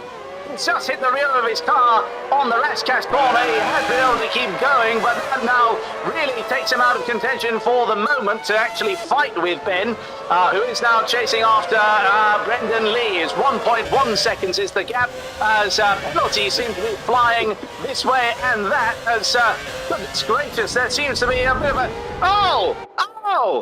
Jarno Opmeer, they tried to block him, but a 3-time champion he is for a reason. And as he makes his way through, he's not been held up by the Ferrari blockade of GB and Hayden. Now our hopes rest with Meraki, of course, a multiple Data Series champion, but a driver who is not an F1 Esports World Champion. Well, he certainly like to think he is. Unfortunately, data proves that Meraki, whilst he may not be an F1 Esports champion, the rumour mill goes that he is indeed so handsome, but at the moment trying to hold up Jan Hockmeer as they make their way down towards the Lowe's hairpin and trying to at least do what they can to defend. And this surely is going to be frowned and scowled upon by the FIA. But swing through 48 corner, Jan Hockmeer continuing his dominance in the absolutely fantastic bit of racing, and it is racing no matter what you might think of it. And oh, goodness gracious me! Well, Meraki cuts the entire Nouvelle Chicane and is still being passed. Really, if you needed any more evidence for how good Jarno Opmeer is, or maybe the other side of that particular equation, then there you go. But as they come through the Rascasse and now up towards the Anthony Nogues, is this going to be an opportunity for Meraki to try and get himself back past, or is this going to end in tears? I suspect it might well be tears, but it's a corner cut at turn 1 is what it is. And as they go running up the hill, of course, cars relatively equal in pace to one another. And so it's going to be oh goodness, in the background. Oh my goodness, it was Guat hitting the barrier, quite some force inside of the tunnel, as Brendan Lee has fallen down the order. He's now in 9th position. And well then, our predictions ahead of the broadcast as to which cars might be doing much better than others in terms of the pecking order in this race. They might be completely wrong, and might be wrong in the race to follow as well. But we will have to wait and see, of course, those cars to be revealed shortly, because we are now just a few laps to go before this driver here, Jarno Opmeer, manages to make his way to the end of the Monaco Grand Prix, and it's, of course, been a fantastic drive. It certainly has been. Whoa! What a race! It's out with to the front corner of his Ferrari. It takes the tyre off, and well, given that we are now 2 laps until the end of the Grand Prix, we will, in a very FIA approved safe manner, not call a safety car.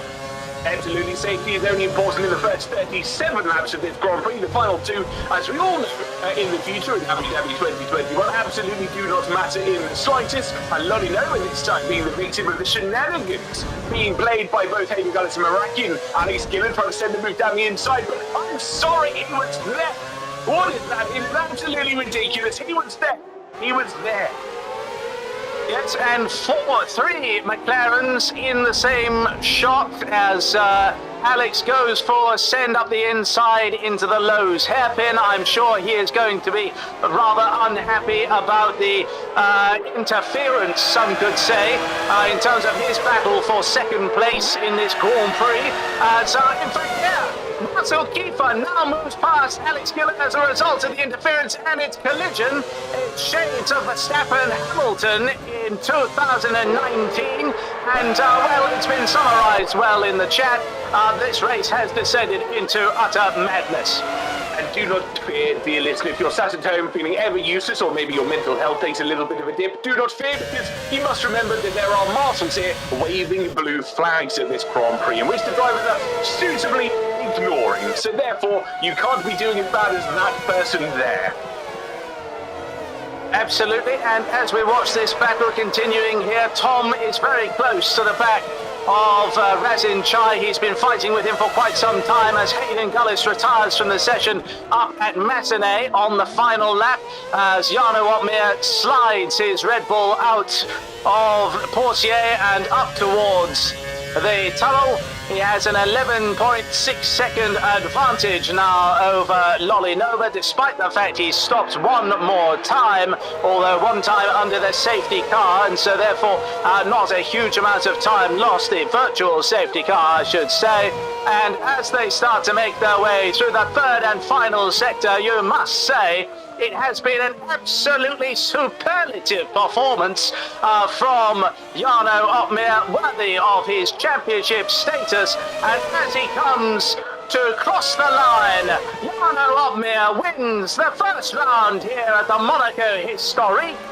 And it is Lolly Nova, the reigning Creator Series champion, as might be predicted, comes across the line in second ahead of Marcel Kiefer, Alex Gillen, and then we wait as enormous accident. Somebody has flown through there and has caused an enormous amount of damage. Oh, that's gracious. Oh my goodness, it's absolutely acceptable. They'll have to stop the race. That is absolutely not what we want to be seeing here in the last couple of laps. For the last lap, in fact, and picks up a couple more positions as he comes through. He's smiling. He's smiling because he's bringing home a car that is in one piece. And as he comes round the Anthony Noakes corner, if he finishes close enough to Benjamin Daly, he might finish ahead of him after the penalties.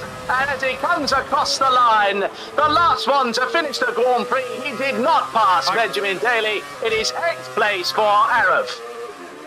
But I must say, what a thrilling final lap we've had here in Monaco. And you know what, Mr. Murray Walker? It's so positively nice. I think we should do it twice. Absolutely. And, well, we've got now just a few moments, of course, to wait until we have a new grid set. It will be a reverse order of the race that happened previously and some different cars on selection as well. Absolutely, we go from the 2004 through 9 and through 2010 cars. We go just a little bit further back in time to, of course, the 2003, 6, 7 and 2008 cars that will be on offer, but more of that to come. Why don't you take us through the complete finishing order? Well, absolutely, and, well, there we go.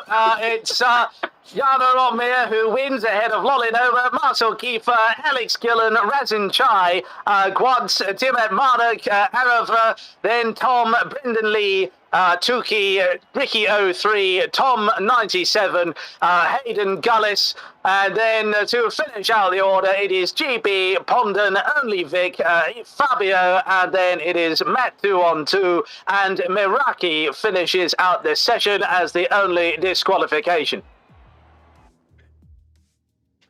Well, welcome back. All right, now that was a whirlwind of a race, wasn't it? Oh my God, Jarno Opmeer just absolutely full sweated that, didn't he? It's amazing. The other guys tried to keep up, but there was no chance. Marcel Kiefer, though, really nice and to see him finishing the podium there from starting all the way at the back. The reason why I have just enjoyed watching Jarno Opmeer do that and just finish so far in first is because we now have a reverse race. So now he has to do it all the way from the back. And that is going to be a much, much harder challenge, isn't it, TK? I'll be honest, if there's anybody that can do it, it is Jarno Opmeer. He's got multiple F1 Sim Racing World titles for a reason. He is an absolute stunning man of a driver. And when we look at his record, I don't think there's any reason to doubt what he is about to do.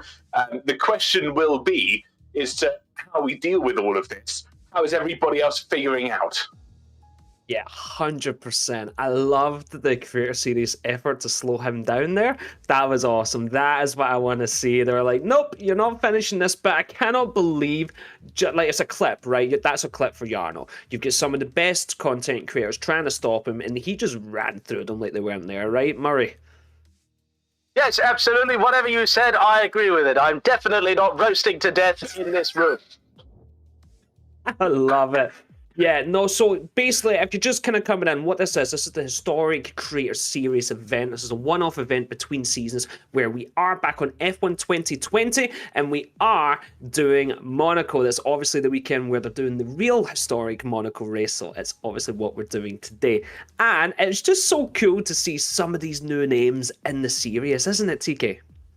It really is, and it's really fun to see how all the drivers are adapting differently to what is going on. I mean, we look at the race that was put in by so many drivers. It was so clear and obvious that Brendan, Marcel, and Jarno were on about 25% capacity from what we usually see of them, and everybody else was sweating. I was watching Fabio on my other monitor here as we were racing, and I think he realised he got a massive case of FOMO as the let's say the carnage ensued right at the end there. Yeah, it sounds like the only way they're going to be able to slow these guys down is just absolutely send them into the wall. All right, I believe we're going to have a little interview with Lolly Noba at this moment in time, so let's bring him in. Mr. Lolly Noba, welcome, welcome, welcome. Yet again, on a Creator Series stream, you are here for an interview because you were on the podium. Hello! Ciao, how are you guys? Welcome, you having fun? How was that for you? Were you playing the game at F1 2020? Is this a nice kind of flashback to the past, or is this a new experience for you? Yeah, it's a nice flashback, to be honest. I just downloaded the game like 6 years from now, so it's good to be back in this year. Was fun, the race, to be honest. Was really fun. It looks like you had a lot of fun. So nice seeing you up there. How was the car for you? Obviously, all of the cars are very different in this race. Did you enjoy the car you got? Yeah, I enjoyed the Brown GP. I enjoyed so much. I enjoyed the China wall in front of me 2 times with GB and Aydon, but was really fun, the drive of this car, yeah. Right, is there anything you can do to slow down Jarno? That just seemed crazy how fast he was, right? Yeah, to be honest, I just let Jarno win because he never win in Creator, so fair play to me, to be honest. Prego, Jarno, you're welcome. You're welcome. That is exactly what I thought as well, Lolly. So, going into the second race, you are now in a reverse grid situation, so you're going to be at the back. What's your thoughts with this? Because, like, if I don't want to be anywhere at Monaco, it's at the back. Yeah, now maybe I have a Ferrari, so maybe I have a master plan. So let's see the race. Let's see what I can do. I have something in my mind. Okay, I love this. I love this. Okay, you obviously won the current Creator Series Championship a few weeks back now. Looking back on that, how has that been for you? Have you noticed, has it just been a little weight off of your shoulders? Because obviously you've been in for a few seasons. You've now won that championship. You are back here. You're looking forward to the next season, obviously. But are you just now relaxing and having a lot more fun? Yeah, I'm relaxed, to be honest. I just want to say sorry for the qualifying. I don't know if you see, but I just spin in the tunnel and killed someone. I'm so sorry, really. I'm sorry. Nothing intentional, but I have so much fun now. I can't wait to F1 26, really. And I can't wait for Creator Series in 26. Yes, I know we all can't as well. All right, I ask you every single time you hear, because you have a literal 100% success rate of being in these interview rooms while I'm here. Is there anything you would like to say to your fans around the world who are always cheering your name with such joy? Let's win in Monaco. Just this. Yes, I love it. I love it. I've been asked about where the chocolate orange is. Does that make sense to you? It's in my room. Sorry. Eat it. Yeah. I don't eat this chocolate for now. Okay, I love it. Right, go enjoy yourself. I'm sure I'll be seeing you in about an hour's time when you absolutely demolish this racing lobby again. Well done, mate, and we'll see you soon. Thank you. Ciao, ciao. Ciao, ciao, ciao, ciao. All right. We always love to see Lolly Noba here on the broadcast. He's one of our Creator Series favourites, one of our championships as well. All right, Murray, have you had your little war break? You feeling better now? I'm feeling much better now, and I think that I'm ready for another one. I love it as well. TK, how are you feeling? You enjoying yourself so far? Very much enjoying myself, I must say. It's been an absolute pleasure. I've loved the classic cars, always have been a fan of them, and looking forward to going even deeper into Formula One history today. I love it. So we had the esports guys doing a different strategy, right? We had two of them, Marcel and Brendan, start at the back and they've worked their way up. They're now in a nice position for the second race, right? Marcel's going to be right up. Now Brendan actually is going to be a lot kind of higher up than Jarno and Marcel. Who made the right call here, Murray? Well, I think that, of course, around Monaco, you've got to acknowledge that track position is everything. And so, therefore, those who started at further back and moved forward didn't quite manage to get all the way to the front.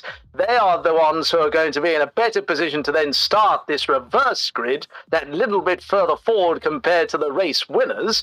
And so this is going to mean that provided they select the right car, as all the cars coming up have advantages and disadvantages relative to one another, it's then going to end up being an interesting battle that goes between them. But I think then that the likes of Brendan, the likes of Marcel, they're going to be just that little bit better off than Lolinober and, of course, Jarno Opmeer. Yeah, agreed. Okay, Tiki, can we talk a little bit about the car changes for the second race? Just because people obviously might not understand exactly what we're doing on this game. What are the cars that are available for the second race? I'm so glad you asked, Scott, because I came prepared with notes aplenty. So, we've got 4 types of cars in comparison to the 5 we've just run. We've gone slightly older in history as well. So we're going for the Williams FW25, which is their 2003 offering. We have the Renault R26, which is their 2006 offering. We have the Ferrari F2007. Any guesses what year they ran that one? And of course, the McLaren MP423. 3 of those cars opting to use a 2.4-litre V8 engine. The Williams going a slightly different direction, opting for a 3-litre V10 engine, courtesy of BMW. So naturally, it'll probably have an oil leak about halfway through. I love it. And Murray, if you had to decide on what car you would want for this race based on the selections, what one would you go for? Give us a couple of advantages and disadvantages between the lot. Well, I think that it depends really on what the drivers will be wanting in terms of their overall approach to the race. We've already seen that, of course, in the race we have just had, that drivers who opted for the 2004 Ferrari had an advantage in straight line speed, but it didn't really translate in the same way in the corners. And so therefore what they're going to be thinking now is, does the reduced downforce from the earlier cars get trumped by the Williams's top-end power? Or do they go for the maximum downforce again? Now, I would say that if you were a driver confident you weren't going to spin up the rear tyres, then the McLaren would probably be the car to go for on account of the fact it is the most developed aerodynamically. I love it. Thank you very much. And TK, going to you, if you had to choose one of these cars to go in this race, where did your head go? It's a tough one to say, right? Because we look at the selection of cars that we've got, all historic and classics amongst the grid, and I personally, just through history and the brilliance, I wish it was the Renault R24, which had the jump start feature. However, I'll settle for the R26. I think it's a fantastic car. I love it. I love it. Well, do you know what? I love learning about these new things. I know there'll be fans like myself that weren't there in 2020, and we're learning so much through this race, so I love it. As far as I'm aware, we will be heading over to the race right now as well. It's race 2, reverse grid. I can't wait to see it. Jarno at the back. Can he have a masterclass in finishing the leads? There's only one way to find out, and it's by watching the race. Murray and TK, have fun. Well, thank you, and we now go to Monaco once again. Welcome to another Monaco Grand Prix, and this time we are at midnight. We are looking at the cars in the middle of the night here, lit up like a Christmas tree, and of course we will have to now wait and see who has opted for what. You can see the front wings of the various different cars on offer in the pit lane. And where will that translate in terms of the performance on track? Now, of course, we know there are some drivers who are going to be, relatively speaking, out of position. And at the front, it's an almost all Renault affair. Maraki at the front of the field with Matt 2 on 2. You have Fabio in what I think was a McLaren. before they started. Well, it doesn't require much more explanation than what we saw there, does it? But as they start to go up the hill, you can hear that Mercedes engine. Mercedes are doing a fantastic job during this V8 era in terms of peak power, but the Renault was the one that was more fuel efficient and was better in later years for the blown diffuser. Absolutely, of course, we must remember the Renault had that mass damper system which gave them stability before it was banned, unfortunately, mid-season. By the look of it, Matt 212 not quite adapting to the system as he finds himself, by the look of it, stuck at the escape road for Mirabeau. Well, it's an interesting tactic, and we will have to wait and see whether or not it pays off for him. He might well end up getting an easier time in some respects, as Razin Chai is the latest to be disqualified in this session. Lots of drivers opting for the McLaren, of course. It is a wonderful race car, and the Ferrari as well, also a fantastic car. You can see here, Ricky, perhaps predictably, the Italian has gone for the Ferrari. And as he did in the first race, he'll be used to the power curve of the Ferrari V8 engine. As he now comes up to the grid, you can see Razin Chai and Benjamin Daly. We spotted them there as being drivers in the BMW Williams. And now we have Matt 212 taking again the scenic route on the way to the grid, as some drivers have made contact with the wall, it looks like, before the race gets underway. That will not do them any notable favours. As Matt 212 pulls into position, we will get used to who is in what car as the race evolves. But now they snap into position and we get ready for the lights. It's 2, 3, 4, 5 red lights. Lights out, and it's go, go, go.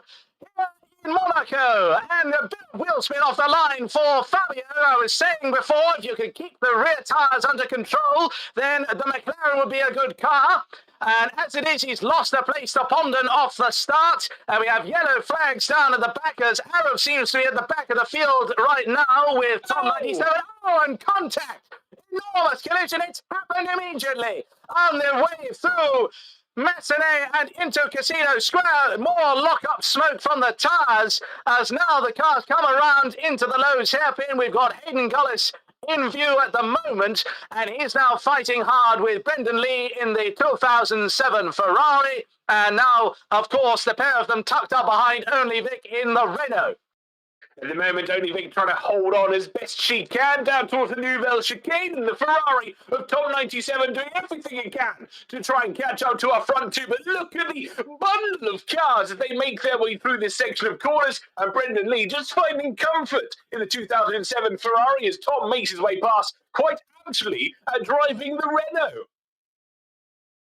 Absolutely, and so it is Team Enstone, or I guess formerly Enstone, versus the current Ferrari squad, and that's a McLaren in the wall, and shades of Senna in '88. There's a McLaren in the wall, and it's prompted a huge amount of pit stops as we get a virtual safety car.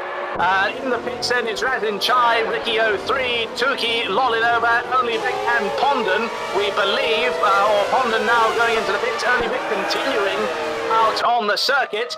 And so that means that crucially an early stop has now been completed for those cars now at the back of the field, and so they could end up taking a huge advantage later on in this Grand Prix, especially given their stop has been wholly completed under the virtual safety car, which now ends. Absolutely right, and of course the mandatory two-stop is still in effect for the majority of our drivers here. Well, not the majority, absolutely all of our drivers here today. It was Team Amari trying to hold off Yana Watmere for 13th position on the circuit. That'll be slightly further back. They make their way through Portier corner, but then at the front, we do now finally watch that battle as Yana Watmere does make his way past Pondon. Picks up a 3-second time penalty for cutting track limits, and side by side they tried to run in towards that section of corners as Yana Watmere finds himself in the Williams of all things. Yes, absolutely. Watmere in the Williams, fighting off another Williams in the form of Benjamin Daly. And as Ben Harris and Harris's at the back of that fellow Williams, it's, well, unfortunately for him, I feel as though the opportunity has gone. Now into the pits goes Benjamin Daly as he spotted that pitting straight away on the first lap might be the way to go. In the first couple of laps, I should say. Or does he have damage that needs repairing? It looks as though it is damage in that car being serviced, and away it goes. And so back into the race he goes, one stop down, but he is now, of course, filtering out into where we have GB, Lolinova and others who pitted during the virtual safety car. As Hayden Gullis, his own racing colours are yellow and blue, of course, and so it makes perfect sense for him to pick the yellow and blue car, the Renault of Fernando Alonso in 2006. And as Alonso... My apologies, Murray. I had an important fact. Well, and what is your important fact? Please do tell us. Well, I was hoping we would see the tyres before Tuki pit off of them, but we had a driver on the wet tyres. Oh, no, it's interesting. Well, Tuki then, clearly, the car he's driving, the Williams, is, well, maybe it's some Ferrari strategists that have come over the pit wall to help out with that one. But as it is, we continue on in this Grand Prix. He's now got one of his stops, or both of his stops done, you would say. As up the hill goes Matt 212, chasing after Tom 97, who has passed Matt 212 at some stage. And now it will be a fight between Tom 97 and Meraki at the front of the field. And as we watch on board here, it's interesting to see Marcel Kiefer at the wheel of the BMW Williams car. Oh, contact as Tom 97 tries it on Matt 212. Where has Meraki got? Meraki has fallen down the order and is now in third position in the Renault. And as we wait and see as to what on earth happened there, we're not going to get any replays, of course, no clip book, unfortunately, this evening. But I'm sure that there will be some sort of controversy in the cool-down room after today. You're absolutely right. So I spoke to the people in the World Service, trying to get us our clip book working. However, our VHS machine wasn't working. It didn't travel to Monaco in a protective case, and therefore no replays available for us to work with on this very occasion. But as you said, Tom 97 with a penalty to his name nonetheless. There's more yellow flags as they head through the through Mirabeau and down towards the middle there. I seem to be issues for drivers slightly further back. I believe that to be both Holland and Only Big. But look at the movement. Very through the opening section for us. Yes, indeed. And as he tries to keep the car going, you can see, of course, looking backwards from the Williams here, Jan Olmio is good. He's not quite good enough to be doing that himself. A full safety car has been deployed. Now, this will do wonders for those at the back of the field. They can now effectively go for their second pit stop, come all the way to the back of the queue, and then when the race gets going again, as long as they don't lose too much time, they're essentially guaranteed, as we see a stricken Renault there of Only Vic after the exit of the tunnel. And so, yes, it now must be that those at the back must pit again. It's going to give them the absolute best chance to end up going. And we must apologise if you did not hear any game sound for the first few laps.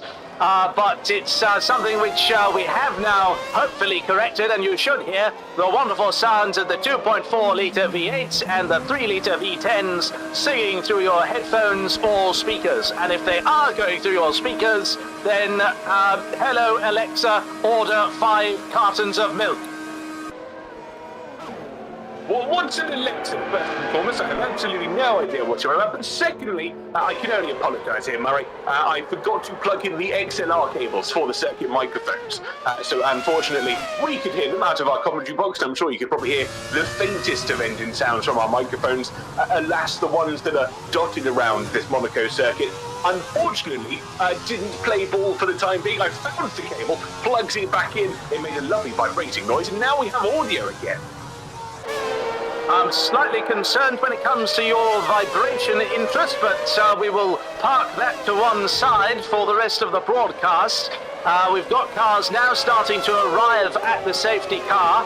Jarno Opmeer has somehow managed to get himself all the way to the front, though that is in part because of those cars who has ended up going into the pit lane. And you can see here, it is a wonderful looking machine. All of the classic cars on display tonight. Lining up behind the safety car now, you have Jarno Opmeer, Matt 212, Lolly Noba, and then Marcel Kiefer, all of the, well, not quite all, in fact, of the classic cars available in this race, but it is still a nice, healthy selection. You're absolutely right. I was doing some research as well. I found the VHS tape, the black box, shall we call it, on board of Only Vic's car. It showed me the recording of exactly what the pilot was doing during the moment the car found its fate with the barrier. And unfortunately, she was talking to her chat as she came through the tunnel, was looking off to her left-hand side, and, well, it was a simple case of look to left, look forward, there is wall, here comes wall, into wall. Well, at this stage, I feel like it is only fair that we remind everybody at home to drive safely. That means do not text and drive or operate a motor vehicle with heavy machinery without a license. Absolutely right. It's certainly one that hasn't been the finest of performance so far. And, you know, back in the day, if you're trying to hold on to a telephone device, you would need a rather long cable to connect it to your home telephone. Yes, indeed, and you wouldn't need a particularly long cable to connect the Ferrari of Tom, and 97 that is, and the McLaren of Arava, as they go side by side under safety car conditions. But as we can see now that there's a 5-second time penalty for Alex Gillen for a severe collision with Hayden Gullis. And knowing these two as I do, I'm afraid that I don't think that it's Alex who's actually responsible for that. But anyway, he's going to have to live with it. And to the end of the Grand Prix. Absolutely. And, you know, one thing we've also learned is it can sometimes be trouble when the two of them meet on circuits. And we shall endeavour to try and keep them apart from now on. They are not wearing their safety jackets. Hopefully no one ends up in the harbour here, Murray. Because as we know from previous years, that is quite possibly the worst thing that can happen in Monaco. And as much as our drivers are above the age of 18, I don't know how many of them know how to swim. Well, for a slightly grim history lesson, I'm afraid, the worst thing that can happen at Monaco is not, in fact, going into the harbour. The 2 times that has happened, both drivers have survived. It's things like going into barriers made of hay when your car is on fire. That tends to be the thing that does the worst damage at Monaco, and as a result, hay bale barriers were banned after 1967. Fantastic. Well, we love a little bit of information here and everywhere, and as much as thankfully our race director approves the removal of the hay bale barriers, I mean, us personally, we're asking for them to be kept in and have the classic Monaco experience with it. You know, I'd argue we removed the barriers on harbour side personally, but unfortunately race director Gullis said no. Yes, it is a bit of a shame for those who are wanting a true throwback to the classics, but as we say, progress is the name of the game in Formula One. And so we will now find ourselves pushing on under these safety car conditions. You would imagine that we are going to see the end of them in a lap or two's time. And so is 11th position we're looking at now, Benjamin Daly, as we do in fact have a replay of what happened for Only Vic. We can see them coming through the tunnel here, chatting away, happy as Larry, and then, well, embarrassing, you can see clearly going red as a Ferrari, but that is their race run. Absolutely, and we have got a safety car in this lap, so safety car peels away, and unfortunately for Vic, well, I wouldn't say it was just seen by her chat, but unfortunately now the entire world has seen the disastrous class that just happened through the tunnel. Back to you, Murray Walker, for the race start. Thank you very much, TK, and as we watch them now come out of Anthony Noakes, it is floor to the pedal, or pedal to the floor, as now Jarno Opmeer leads the field away in that Williams BMW and is streaking ahead with the power of the engine underneath him.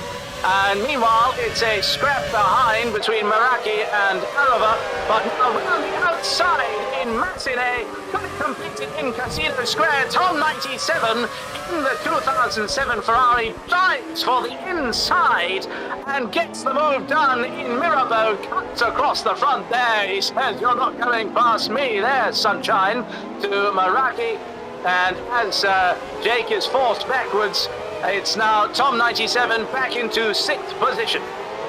Absolutely right. We must remember, of course, Tom 97, 10 years old when this Ferrari, competed in Formula 1, approximately the same age that Ben was when Formula 1 first took its ground in 1950. Yes, Benjamin Daly is in fact older than me, and so, believe me, I thought that was a surprise when I saw him competing in a Formula 1 car for the first time. But as they come through here, we can see Tom fighting hard against those other drivers around him, Ratin Chai in the McLaren. You then have Benjamin Daly, Tiamat Marduk in the Williams, and then the flurry of cars behind them. Up towards Sandemont they go, and it's looking like an interesting attempt at Ratin Chai pinching the pockets of Infratic, and they run up now through Beau Rivage and Matinee, turns 2 and turns 3 and in towards Casino Square. Infratic under pressure from both Ferraris behind, which is rather apt, as the young man left Ferrari rather recently. Absolutely, and to the inside at the Lowe's hairpin, you have the Ferrari of Lolinova trying to find its way past the Williams of Marcel Kiefer. And as Kiefer just gets onto the power once again, it is the same story as what we saw in the last Grand Prix, in that V10 power trumps V8 power. Although to the inside, Pontet, 97 and Arava come together as absolutely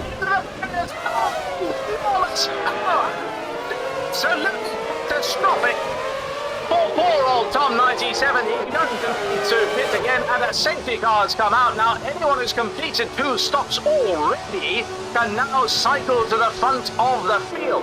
Let's now have a look at how many stops have been completed by all the drivers as Jarno Otmere pits and elsewhere in the field. So drivers like Razin Chai, Brendan Lee, Lolinova, they should all now be able to filter their way to the front of this field and not have to worry about stopping again. I've got questions about that Williams FW25 here, Mr. Murray Walker. We spoke in the previous race, obviously when it was midday, we've had some time advance about how the cars and the teams were using nanotechnology, or whatever you refer to it as, to replace front wings. It would appear the Williams in this occasion have discovered nanotechnology can also be used in tyres as well. Absolutely correct, and of course those tyres end up being changed just a little bit quicker by the mechanics, though of course they have had to go on something of a training regimen. They have had to get themselves the bellies in and the muscles larger, because of course at the time that all of these cars were racing there was refueling, and with that refueling you ended up having much longer stops. The stop time determined by the injection of fuel into the system, and therefore it would be a stop in which you could change the tyres as quickly or slowly as you liked, as long as it was being done quicker than the fuel. So now without those fuel stops, they are seeing tyres change quicker than they ever were on these cars. Absolutely, I must say, fair play to every single team member that's taken part. It was a rigorous 6-week training camp leading up to these 2 races, and albeit it will be completely useless when they're transported back in time and allowed to refuel once again, as we see some more shenanigans in amongst the safety car. Matt 212 getting penalties, trying to pass past Amarab. Can't quite get the move done as the McLaren and the Renault car go side by side. I'm not quite sure what is going on. It appears to be a bit of a disagreement and a spat as we're seeing the cars go side by side. Yes, I think it's a little bit of gamesmanship and drivers trying to pass one another under the safety car, but of course in the real world incredibly frowned upon as a 5-second time penalty comes up for a collision with Lolinova and Arava. And Matt 212 watches on with a penalty himself as more and more of the field are making contact, and there we go, it's another penalty, this time for Guatz. And Tom, I should say, Tom is getting the penalty, and well, Benjamin Daly has just decided that it's just going to drive through everybody regardless, And there we are. It is a drive-through penalty for Benjamin Daly for ignoring yellow flags. And really, it's safety car conditions. In the real world, he would be getting quite a lot more than that relative slap on the wrist. By the look of it, and what I can understand here, Murray, is they're trying to target the esports drivers. From what I can try and fathom, of course, that is Marcel Kiefer, the lead Williams at the moment, and Team of Mike once again just trying to get past in towards the front, and more penalties coming his way. The likes of Meraki and Gillen now with 5 seconds worth of penalties, and everybody else just making their way through. Surely everybody by race end will have at least one penalty to their name. The exceptions at the moment, of course, being Martin Chai and Ricky 03, Tuki, Yana Wapner, Aiden Gullis, Fabio somehow remaining penalty free. And oh my goodness, look at that Arab has managed to sneak his way through. No, he's found reverse gear. Walker, what is going on before our eyes? Honestly, I do not really know. What I do know is that the safety car is in at the end of this lap. It is gone into the pit lane. That means that Razin Chai will lead the field away in the Williams ahead of Brendan Lee and Arif, with many other drivers now following behind. And we've got yellow flags immediately. I think that could be retirement. No, it's not retirement in the pit lane. So someone has had a collision. Benjamin Daly's in the pits, getting a new front wing and new tyres on his car. And, well, that's a bit of contact to move past for Ricky 03. I'm sure that Jarno will have really appreciated that and will be saying kind things about him as they go driving down to the Lowe's hairpin. The yellow flags, I must inform you, Murray, it was actually Mr. Ponder, who's been driving alone for so long in this race, managed to get himself disqualified. The passing 4 cars, they all bunched up to get themselves green flag running once again. Well, it's unfortunate for them. It's one of these terrible situations where if you don't have basic eyesight to see that we are under safety car and yellow flag conditions and you cannot pass, and you decide to pass, well, it's a rather predictable result. But here we watch as through the swimming pool, possibly the fastest that we've seen it on board here today. And we have now Ricky 03 following Jarno Otmere through Anthony Nodes, but not able to get past the Williams BMW with that deficit in engine power. Of course, and all of these cars at the moment trying to make sure that they have the best approach. And what we're watching here, Jarno Otmere sailing past GB68 as quests round the left-hander of Massenet in towards Casino and down the hill towards Mirabeau. And it's really a tough track here, isn't it, Monaco? It's much like Qatar. It looks rather small, but actually, once you get yourselves into these classic cars, it opens up to a greater degree. Someone mentioned the TARDIS. Not now, darling. We have been enjoying this race because of all of the extermination. Well, you heard it first, folks. The Daleks have been watching this throwback race and enjoying the carnage that has been proceeding. We've had both only Rick and Bond, and of course, both retiring and disqualified from Zen Endeavours. But we do watch 3 of the esports drivers in the top 5 at the moment. Only Arava and Razin Chai stand separating them. Yes, and for those unaware, of course, TK does keep a Dalek in chains in his basement. That can be seen on his social media. So as we watch all of that, Jarno Otmere passes Arif on the start-finish straight. A relatively straightforward move for the Williams car with all of the power underneath it. And as they start to make their way through Casino Square and down towards Mirabeau, you can see a new fastest first sector in the whole Grand Prix set by Jarno Otmere. Certainly so, and continuing to try and catch up towards the front 3. They are, in turn, all separated by less than a second individually. Of course, Razin Chi still leads this race with their Brendan Lee and Marcel Key. Not necessarily keeping up the rhyming metric, but I will allow it for the time being as Jarno Otmere still in 4th place, 3.2 seconds off the rear of that front train. We watch here with Tom trying to get the better of Tuki in towards the Nouvelle chicane and does get the move done. Slams on the anchors in that Renault. Oh, goodness! Well, it's not very sportsmanlike from the Williams in the background there, trying to side swipe across the Renault. And it's one of those things where if we had some live stewarding, there would be an enormous amount of penalties dished out for that. But instead, the race simply continues on. Razin Chai leads the way on lap 16 of 39, ahead of Brendan Lee and Marcel Kiefer, though I do feel as though we have been doing him a disservice. His actual name, of course, is square bracket DSL close square bracket Marcel Kurt ... And so I'm going to allow TK to refer to him for the rest of the broadcast as we thank Pondon for a raid, whatever that means. Absolutely right, Murray, and we must impress DSL, Darling Slayer, and Marcel Kiefer as they continue their way through this race. Now 2-1-2 gets the better of Meraki as well, slightly further afield, and as we continue on in these classic cars in Classic Monaco, we must remind you, Razin Chai continues to lead this race. If we could have a reminder of the pit stops of the tyres all of our drivers are on here, Mr. Director, that would be much appreciated for all of our viewers that are just joining in to the action. As you can see there, majority of drivers on 2 stops. We await Yana Watman, the only driver who've only done one at the moment, and the yellow flags fly in the third and final sector, and that is Quartz, who has had a bit of a very purple sector, purple left run. Yana Watman, we can just have a quick check of the tyres if we don't mind, as Fabio gets past Tuki. We can have a wait down. Yes, there we go. All 18 drivers, and I'll go through them in order for us here. Murray, it's dry, and of course, only Vic DNFs, so one of her tyres is still stuck in the tunnel, and Pondens has been returned to the FIA as he couldn't pay the bail money. Well, thank you for that update there, TK. It has been good to hear from you all the way through this evening's Grand Prix. And as we watch now, that's the Ferrari of Ricky 03 trying a move and loses a position in doing so.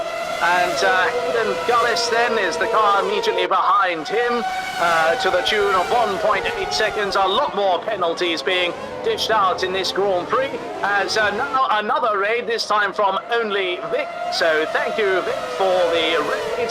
And so we're now seeing the rest of this Grand Prix finishing out here. Now it's going to be a struggle for those drivers towards the front of the field, Razin Chai, Brendan and so on, as the race unfolds, because yes, they've done their 2 pit stops, but that means they have to get those tyres all the way to the end.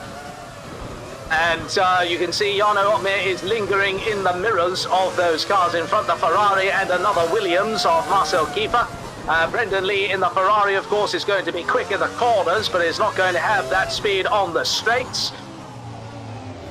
And so we are going to now phone to TK, who I'm sure will have come up with something ingenious for us all to look at.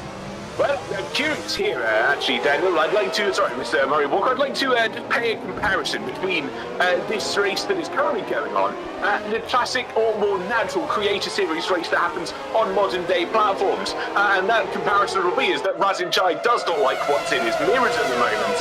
And ordinarily, traditionally, will be Alex Gillen trying to chase him down to claim that he was there and wanted to turn 1. And at the moment, he's got not 1, not 2, but 3 esports drivers trying to chase him down. Now, I'm not quite sure what an esports driver is, but I've been told on good authority, I've got it written down here, they are people that like to spend time in mothers' basements.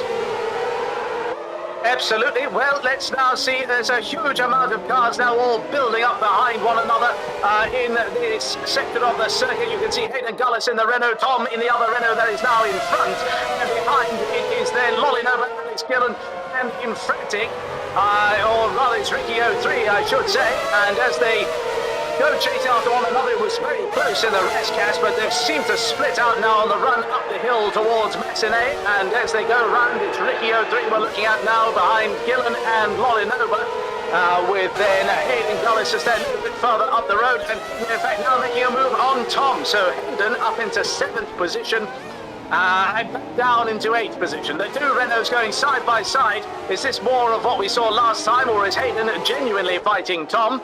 For those who may not have been with us in the earlier part of tonight's broadcast, then Hayden did go side by side with GB, trying to prevent other cars from coming past. It was somewhat successful, but did not really last the whole Grand Prix. Round goes GB. McLaren McLaren. And that is not what we want to end up seeing there, and it's a reset the track for GB. He may well not be a full-time driver anymore in the Creator Series, but that is not something which we would expect of him regardless. Well, I must admit here, Mary, we've had nanotechnology and now teleportation being on display here at Monaco Historique. So certainly lots of advancements in terms of technology as we make our way through. And speaking of technology, we've had a comment over on YouTube, of course, the world's new video platform that only launched a couple of years ago for going historically accurate. And they say, you know what would have been better? Max and Lando, Charles, George and Alex in brackets Albon joining in. And to quote maybe a song from the not so distant past in real life, we ain't that famous, bruv. Well, yes, indeed, but I'm afraid that when it comes to those drivers, the Creator Series budget doesn't quite stretch that far. So, if you happen to have a line to Lando or any of the others, then feel free to write us at Creator Series, number 12, Non-Existent Road, BBC Television Centre, SW11 1 Foxtrot. Lovely. And then, of course, that is a completely real and not fictional address in the slightest. We'd love to receive your letters because our paper shredder always needs new things to sharpen itself on. Absolutely. Now, we continue to move forward in this Grand Prix. And, well, let's see more collisions happening between the two Renaults that we see here. But it seems like Tom might have finally had it up. He sweeps around the outside of Hayden Gullis and tries to drive away from him, it seems. As we've got Razin Chai trying to fend off Marcel Kiefer. Marcel now pushing hard to try and effect a move on his Williams compatriot. Though they're not sharing the same country, of course, they're not compatriots in that sense, but it is then brilliantly tucked in behind, ready to take advantage of any mistake as these drivers continue to war and fight with one another. Absolutely right. And we've asked for a PO box, and you're absolutely right. It's PO box, Creator Series GG, and that is all you really get. I don't know much more. If you want to try and write to us, do so and enjoy. But look at this classic battle here, Mr. Walker. And now, if we throw it back to when this game was set, obviously F1 2020, if there's any questions about culpability and who's going to win this race, surely Brendan Lee, being the champion of the era, would be winning this race, no doubt. Well, you will have to wait and see on that as there's movement at the head of the field. Razin Chai and Marcel Kiefer going at it with one another. It's a good deal of scrapping. And as they come round the Massenet corner, it's inside line for Razin Chai, but the grip is not there. It's on the outside. And so he is passed by Marcel Kiefer into Mirabeau they go, and it's still harrying and harassing the back of the side, really, of Marcel Kiefer's Williams by Razin Chai, and Razin gets back past, but he has the inside line to Portier. Now into the tunnel they go. There will be inside line inside the tunnel, but as they push on towards the Nouvelle Chicane, it's going to be onto the brakes up the inside, very close to hitting the barriers, but it is Razin Chai who gets back ahead of Marcel Kiefer. Absolutely spectacular racing between the two of our drivers at the moment as we watch one. Is this a diffuser? Who's put a camera in the diffuser of Tom 97's car? First of all, fantastic work from the man that managed to get that to stick there. And surely that would be rather warm at this point in the race. We watch with Tom 97 and in fact back up in front. A mistake, a rare mistake from Brendan Lee here, Wolf. Knocked him down to fourth. And absolutely sensational.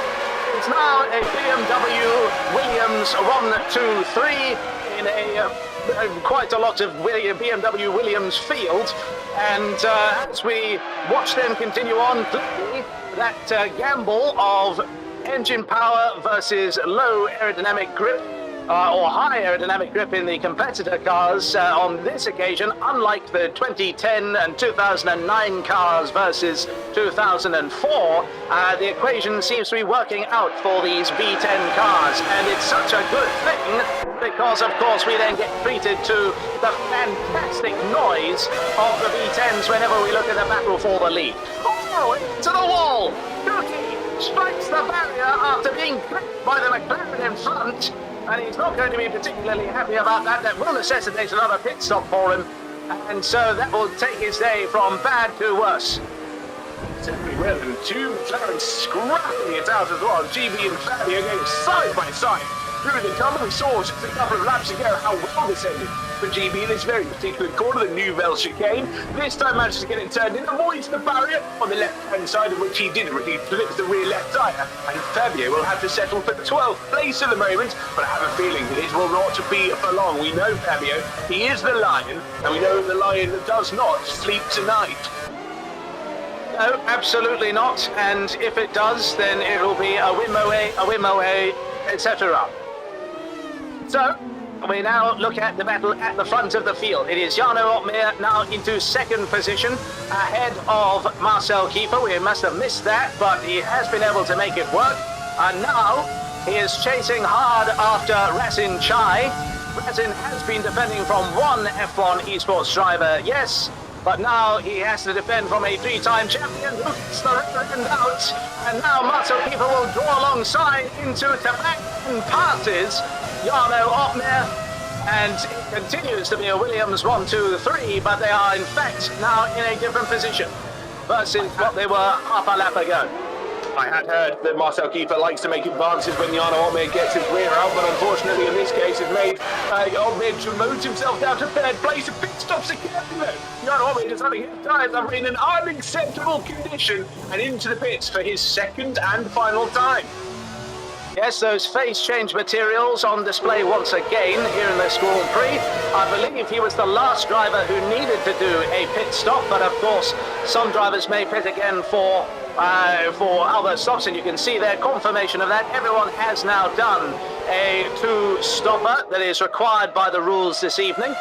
As they come onto the start-finish straight, you have Tom 97 in picture right now with Hayden Gullis and Arava fighting one another. Gullis trying it around the outside of the McLaren in the Renault. Something successfully done there by whatever driver we were looking at a moment ago. But in terms of this battle, you can see that Hayden has had to drop back behind Arav as Tom 97 and Lolly Nova continue to scrap with one another here. And as they go down into Mirabeau, it is around the outside for Lolly Nova as he attempts to now make it the inside. No, he's fallen back behind into the thing, but there's a bit of Ferrari front wheel on the ground there. We've got to figure out now who that's come from. I suspect it's from Tom 97, and that might mean another pit stop for him later on. You'd be absolutely right in the assumption. It's an enormous accident between the drivers. Oh, it's another one. Lolly Nova's out of the Grand Prix. The new chicane that's been formed on the side. Another collision there. And oh dear, poor old Arav has been caught up. A massive collision there with other drivers. He came out of the tunnel and ended up getting stuck on the barrier, bouncing this way and that. And now into the pits we've got a virtual safety car, and that is not going to be doing Jarno Opmeer many favours. He would have been hoping for the full safety car, and now pit stops are plenty happening throughout the field. Already green flag running as well. We must pay dividends to the marshals in how quick they're able to recover not only the debris, but of course the entire full carcass of Lolly Nova's car. He walks out of there somehow miraculously alive, of course using modern day technology in order to make sure that the tyres warm. Just a bit of a, not only a pit stop for the car, a pit stop for Arav by the looks of things, that's refreshing the fluids. Refreshing the fluids and not in terms of the fuel. So hopefully he's not drinking that anyway, because that would mean a very short time left with us with Arav. So let's now see what ends up happening with this race. We're back to green flag racing. It's 9th place for Tuki and 10th place here for Meraki. Meraki starting well up the order in this Grand Prix, has fallen down the order, and he is at this disadvantage when it comes to engine power. So he is going to have to try and do something a little bit different to find his way past Tuki, because look now here from on board, unless of course we look at Razin Chai instead, who has been passed by Marcel Kiefer, it's then a case of the BMW powered cars just driving away. And that's exactly what has happened here. I think we've also got questions about Meraki and his in creative interpretations of track limits. We saw it from Team Monaco earlier through the very same corner, and now Meraki trying to send the move through the swimming pool section on Tuki. He always tries to swim on past, but unfortunately the flip is not quite attached to his feet firmly yet, and Tuki just holds on for the time being. No diving boards in sight. We are in the shallow end of the swimming pool. Here we have got Tom 97 just on the rear, up towards Sandevot as well. We've seen carnage and collisions happen in towards this third corner. Meraki will hold its round to the side. Absolutely stunning from the red car in order to do so at turn 1.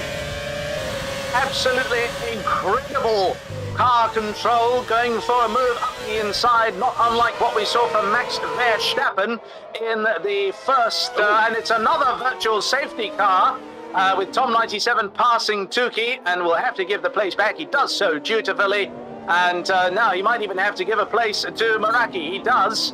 And so Meraki back up to 10th position, Tom 97 in 11th place, and Razin Chai in 2nd, behind Marcel Kiefer, with Brendan Lee in 3rd, Jarno Otmir in 4th position. And we now take a moment to just wait and see when we get those green flags flying once again. We are now just over 10 laps away from the end of this Grand Prix, with Tom 97 retiring from this session, and he's retired on the entry to Tibet corner as he tried something silly, overtaking another car, and as that then resulted in him being pushed into the wall. Well, whatever it was, we will never know, certainly not on this broadcast, because we now continue on with no real ability to see a replay unless someone, and I'm now extending my talk just to try and hint to my co-commentator to see if there is a clip available that he might be able to send to our director. But we now watch as Razin Chai goes through turn number 1, chasing after Marcel Kiefer, who has now caught traffic as Brendan Lee continues to drive around behind him and is that 1 second back. You can see here Hayden Gullis is now just pushing on up to the back of Meraki, trying to find a way past the fellow Renault. And now, as we'll watch here, the Williams will drive away from them due to the power of the V10 engine. But as they come down into the Nouvelle Chicane, it's not much difference between the two Renaults. Absolutely right. It seems to be very few and far between them. But most of things, from what I can understand, Mr. Tom 97 appears to have lost a rear tyre as he made his way in towards the back corner. And I'll be honest, the video clip doesn't necessarily do it justice, and quite how funny that is. Well, we will look forward to seeing that on the screens in the not too distant future. In fact, here it is now. And so let's see, he goes up the inside, he then strikes the back. Oh! Well, and that is, well, you can see on his face, he's not exactly proud of it, and he's not very happy. But then we'll watch it one more time, because why not? And down he goes in towards the corner, and then just the car stops. I don't really know what to say, to be completely honest with you, but there we are. That is Tom 97 out of the session, and Lolinova has also left the session now as well. Unfortunately, we have lost the reigning champion of Creator Series, and lots of engine noise as we now watch the cars going through the tunnel.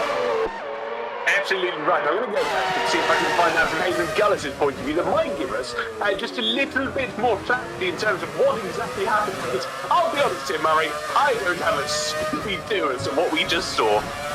No, I don't either, and unless he's somehow brought a new form of damage into the game, I couldn't possibly tell you, to be perfectly honest. We've got Brendan Lee now making a switchback move. Here he goes into the Rascas, and now the Antoninos through the final corner, and Brendan is just able to get it sent around the outside. What is this mic quality? It's vintage microphone. That's exactly what it is. It's deliberate. It's not an accident. Absolutely, we're sticking with the times we would have had in the classic cars, and of course, if you don't enjoy it, you feel free to leave. I'll be honest, that is my reaction. What TK was actually trying to say was... so my bleep button must have got left at home. Yes, exactly, and so what we will now do is we will move on anyway.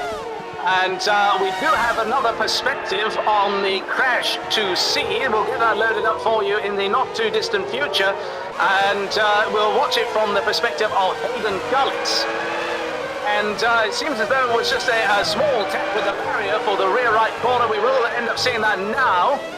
So Tom 97, the Ferrari immediately in front of us. Let's see, here he comes out of the corner, strikes the barrier, and that ends his race. Well, in the real world, you would say that's an axle hitting a prop shaft or puncturing the gearbox or something with the suspension arm, but in this game, no idea.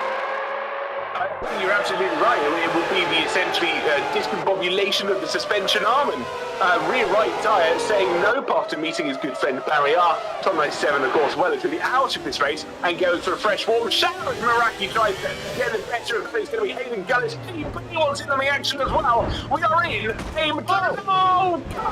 it's wrong way.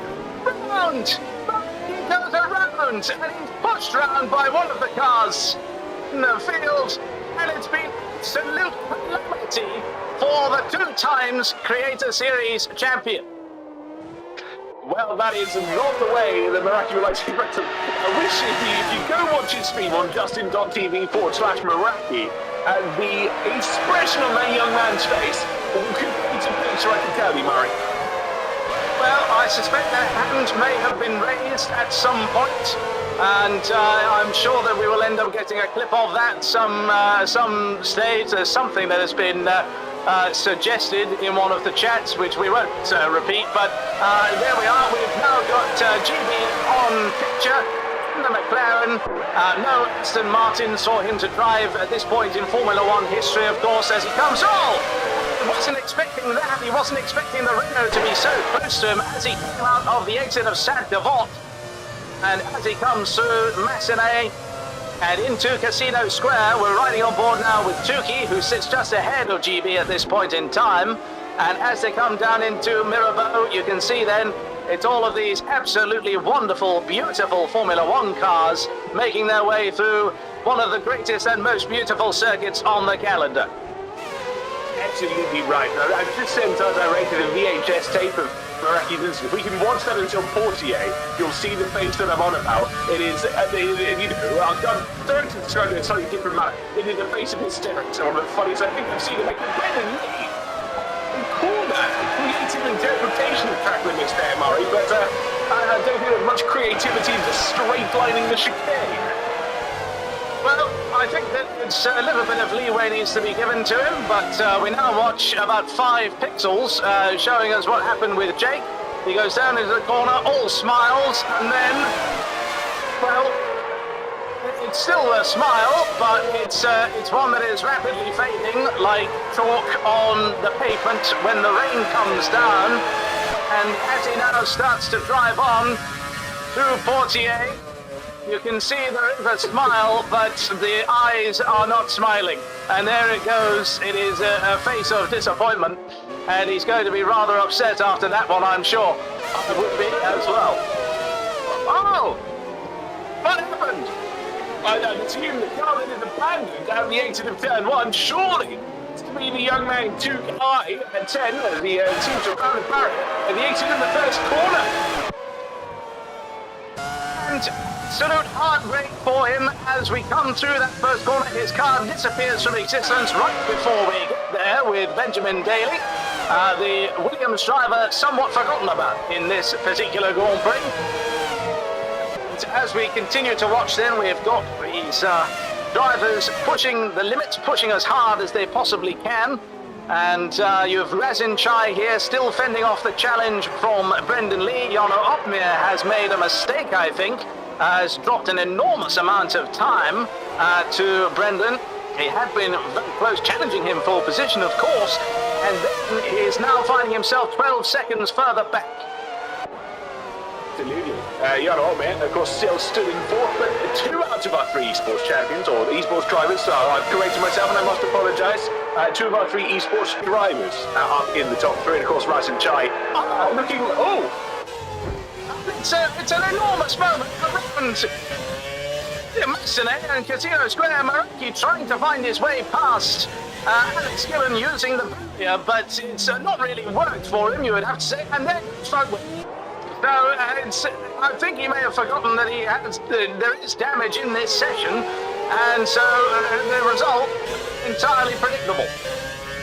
It's barring a car, I think, is what Jake is trying to sum up here at the moment. The marshals are not paid enough to try and clear it up as much as he possibly would like. Let's go back to my previous point, and in that top three, as we were saying slightly earlier, Razin Chai, and I've been told there's a meme that the young people are talking about today.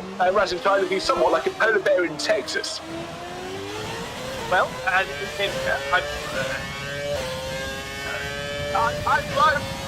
anyway, we have Hayden Gullis on the screen at the moment. As I try and form my thoughts there, I think that Razin Chai is a perfectly respectable racer, and he's doing a fine job.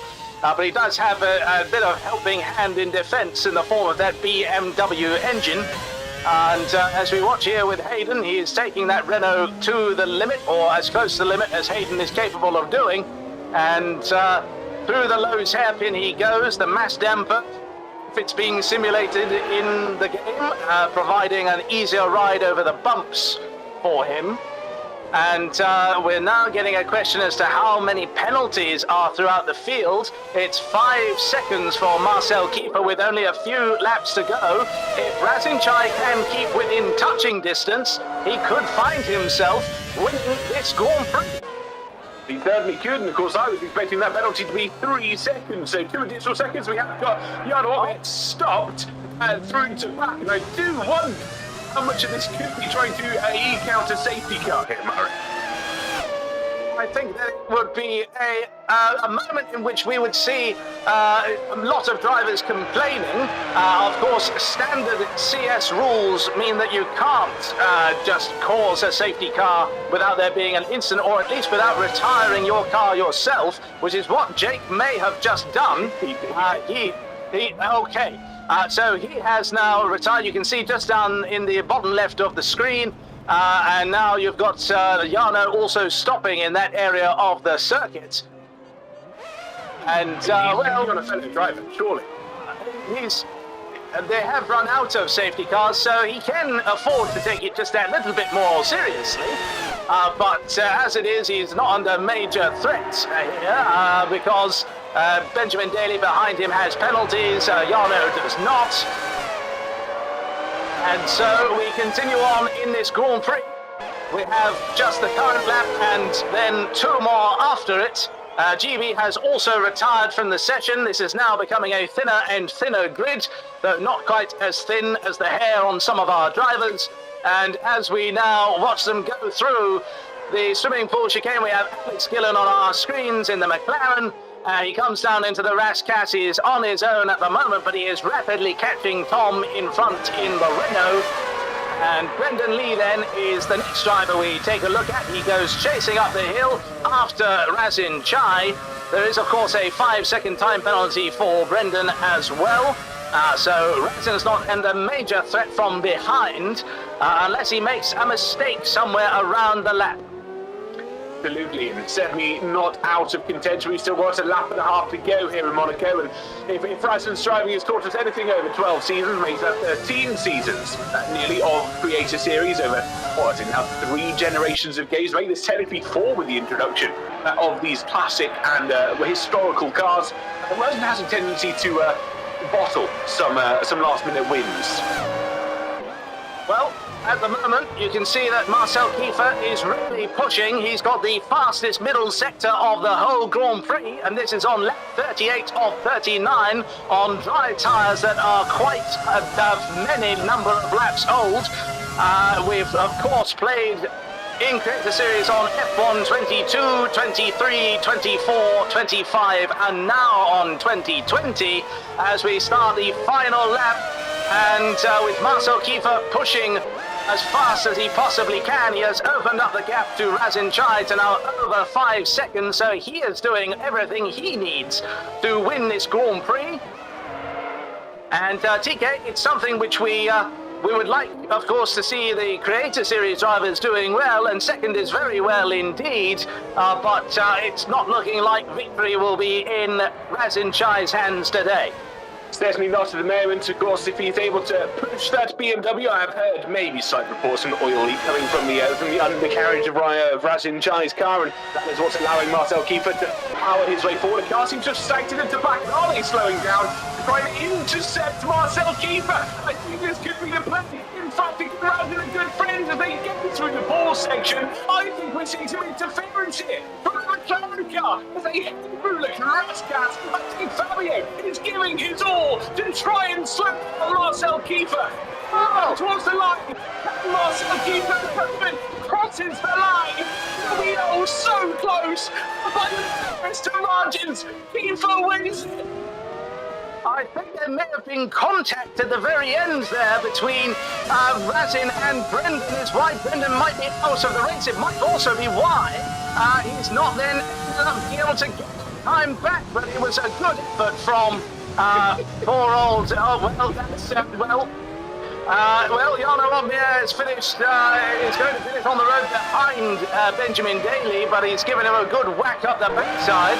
Maybe that's just how they do it in the Netherlands or Australia. But as it is, they come through the last few corners. That car not looking like it's necessarily being driven by a world champion, unless that world champion is Michael Schumacher, and deliberately crashing into people is, of course, his game. Now, as they come up to the line, it's going to be Ben and Jarno crossing the line, and I need to stop because I have a lump in my throat. What a race. We've just seen Matt 212 to cross the line to round out our finishing order. And oh my goodness, 5th place for Matt 212, of course, starting up on pole position, dropping 4 places, and 4 places we will not let him begin. I think we need to close F1 2020 immediately, because it's given the Australian driver of the day here, Murray. It certainly has, and as they go up to the podium, you would say it is well deserved for Marcel Kiefer, is able to weave their way through the field and get themselves onto the top step. And then, of course, Razin Chai, I would say, as my personal driver of the day, competing with the big leagues and coming up second best is not a bad state of affairs at all. We've got Marcel Kiefer taking the Grand Prix victory ahead of Razin Chai and Jarno Opmeer. We've then got Benjamin Daly, Matt 212, then it is Brendan Lee, Infratic, Hayden Gullis, Ricky 03, Tom, Alex Gillen, GB, Maraki, Arav, Tuki, Tom 97, Guatz, Lolinoba, Pondon, and then only Vic at the back of the field. Absolutely, and of course, Razin Chai finishing second compared to esports drivers. He's everything that Alex Gillen wishes he could have been. But now, as they say, back at home, back to you in the studio. What a race we just had. That was awesome. I can't believe how close Razin got. I was rooting for him the entire time, but it turns out he was just a few tenths behind, even though he did get some help from Fabio as well. Wow, what an event. Career Series All-Star Races. Yes, please give us more of this. What a cool throwback this has been. Not only to a really cool game back in the past, but also with some of the top esports creators and content creators as well. Like, how much fun has this event been, Murray? I think it's been an excellent display of the speed, the tenacity, and the overall level of quality and talent that we have in Creator Series. And also Hayden Gullis was here. I love it. People that have been following Career Series since the start, TK, all the way back then, if they could look forward now and just see some of the atmospheres, like what a year it's been for Career Series, right? Not just this, but we also had like the Williams event. Like, it just seems we're stepping up into the world a little bit, and it's just such a fun thing to be a part of. Isn't that right? Absolutely. We've had some fantastic drivers come in. You know, we've had some fantastic races. We've had drivers that have gone on to compete and win drivers' championships, the likes of Lottie Noba, who's taken both F2 and F1, and very similar to Murray Walker, we've had Hayden Gullis, who we can't seem to get rid of. Indeed. All right, we'll come back to you guys in a minute, but I think we're going to talk to the man who was so close to winning that race. It was unbelievably close. I was rooting for you, mate. I wanted it to happen. Razin, how are you, my friend? So close. Yeah, I'm doing great. That was so much fun, man. That was so much fun. Yeah, what a close finish. I didn't even realize Fabio was holding him up at the end there. Yeah. So really close to finish. But to be honest, I was just laughing my head off at Brendan's DNF trying to go do a NASCAR around a corner. So Is that what that was? I didn't see it at the end. So much happened at the end. he tried to NASCAR me around the corner, and he basically just driven to the one DNF right in front of me. So Yeah. that slowed me down a bit, but I was laughing at that. It was good fun. Yeah, I've never sweated so much in a race before. Oh my god. Yeah, I was going to say, no, it's not often you get those many like world champions and esports guys behind you. That must have been. I know it's a fun event, but you must have been like, "Come on, mate, we got this, right?" Oh my god, yeah. I mean, like, I think I held him up for like 13 to Yeah. 20 laps. I don't know how many laps it was in the end, but I had to kick them at the back the whole time, and it was so tough. I mean, Brendan would be my wingman, but goodness me, man, these guys are rapid. Marcel was raging at some points, like obviously in all fun and stuff, but he just couldn't get by you for it must have been nearly 10 laps. Obviously, it eventually happens, but what was the difference there? Did you just have too much high speed on the straights? Yeah, I think we were running the same car, so we were similar at top end, but I just had to kind of just park it in the middle. That's what you do in Monaco, right? Not either side. Exactly. Leave in the middle, and well, struggle.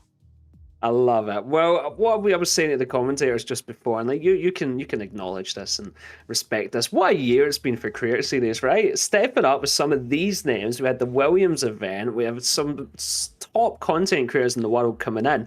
Like overall, just awesome to see, right, for the future. Yeah, no, 100%. You know, it's been a long time since we started this, and you know, there's so many of us still here, and we're only growing, and you know, we're going on to do better things, and which is always great to see. Doing these obviously in real life events and bringing on more importantly, the most thing is bringing on new creators. You know, the ability to network with people is just such an amazing thing. So here we go, just keep going up. We're going international, baby. I love it. All right, now it might be a bit of time before we see us all back here. Obviously, I'm guessing that we are waiting for the DLC for the current season, but I would love to be able to see even some more special events like this in the future. Sounds like you've had fun. Was the VC having fun as well? Oh yeah, the VC was hilarious today. Everyone was laughing and just smashing their head off. So it was great. The vibes were back. I love it. Well, we all want more, so give us more, Raz. And anything you want to say to anyone before you leave? No, I just want to thank everybody here that's obviously stayed to watch the event. You know, obviously a lot of planning goes behind the scenes, so thank you guys all behind the scenes for helping out. I'm sure you guys enjoyed it as well. But yeah. Yes, we did. All right, go enjoy your night. I'm going to go shout at Ben for a bit now. Cheers, guys. Take care, mate. All right, let's bring in the one and only Mr. Ben Daly, Tiamat Marduk himself.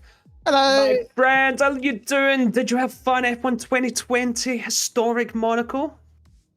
I feel like I equally had amazing fun and like the equal opposite end of like head loss in that race. It was a roller coaster of emotions, but overall I had a great time. I really thought you were going to get Yarno DNF'd at the end there, but that car just wasn't braking right. What was that? Yeah, I tried to get him like in a poetic way, the way that he got me a few years ago. I think we were both thinking the same thing, and I needed to be a bit closer to him to like really catch him out. But you know, he's Yarno, he's esports, it's gonna be hard to get one over on him. But he reversed me, you know. He then turned that into attack. He then rear-ended me into the barrier at the Novo chicane, and I was like, oh no, not like this.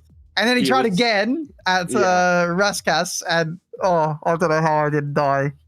He tried to get a safety car as well. Did you see that at the end? He was like, you know, I'm just going to stop on track. But no, alas, F1 2020 did not give it. So, you were obviously around F1 2020. This was before my time. Was this a good blast from the past for you? Was this a game you loved? Absolutely, yeah. Like Codemasters made huge like strides with this game, with the classic cars, with My Team career mode. This is a very nostalgic game, I think, for a lot of us who are returning for the first time in 6 years. And for new people returning, they can maybe appreciate like how good we had it back then. Like the foundations are all there. Like for its time, this game was awesome. So it was it was good to be back. Hopefully it's not the last time we do a special event here. Well, I don't see why not. It seems like everyone's had a lot of fun. As I've said I was saying to the commentators and Razan as well, like Creator Series that happens some year. It's not every day you get to drive with some of the names that you were driving around. So I don't see why we wouldn't do this again. It seems like everyone has had a load of fun. Now, obviously, we're probably waiting until the DLC comes out for the new game before we see us back in normal kind of league environment.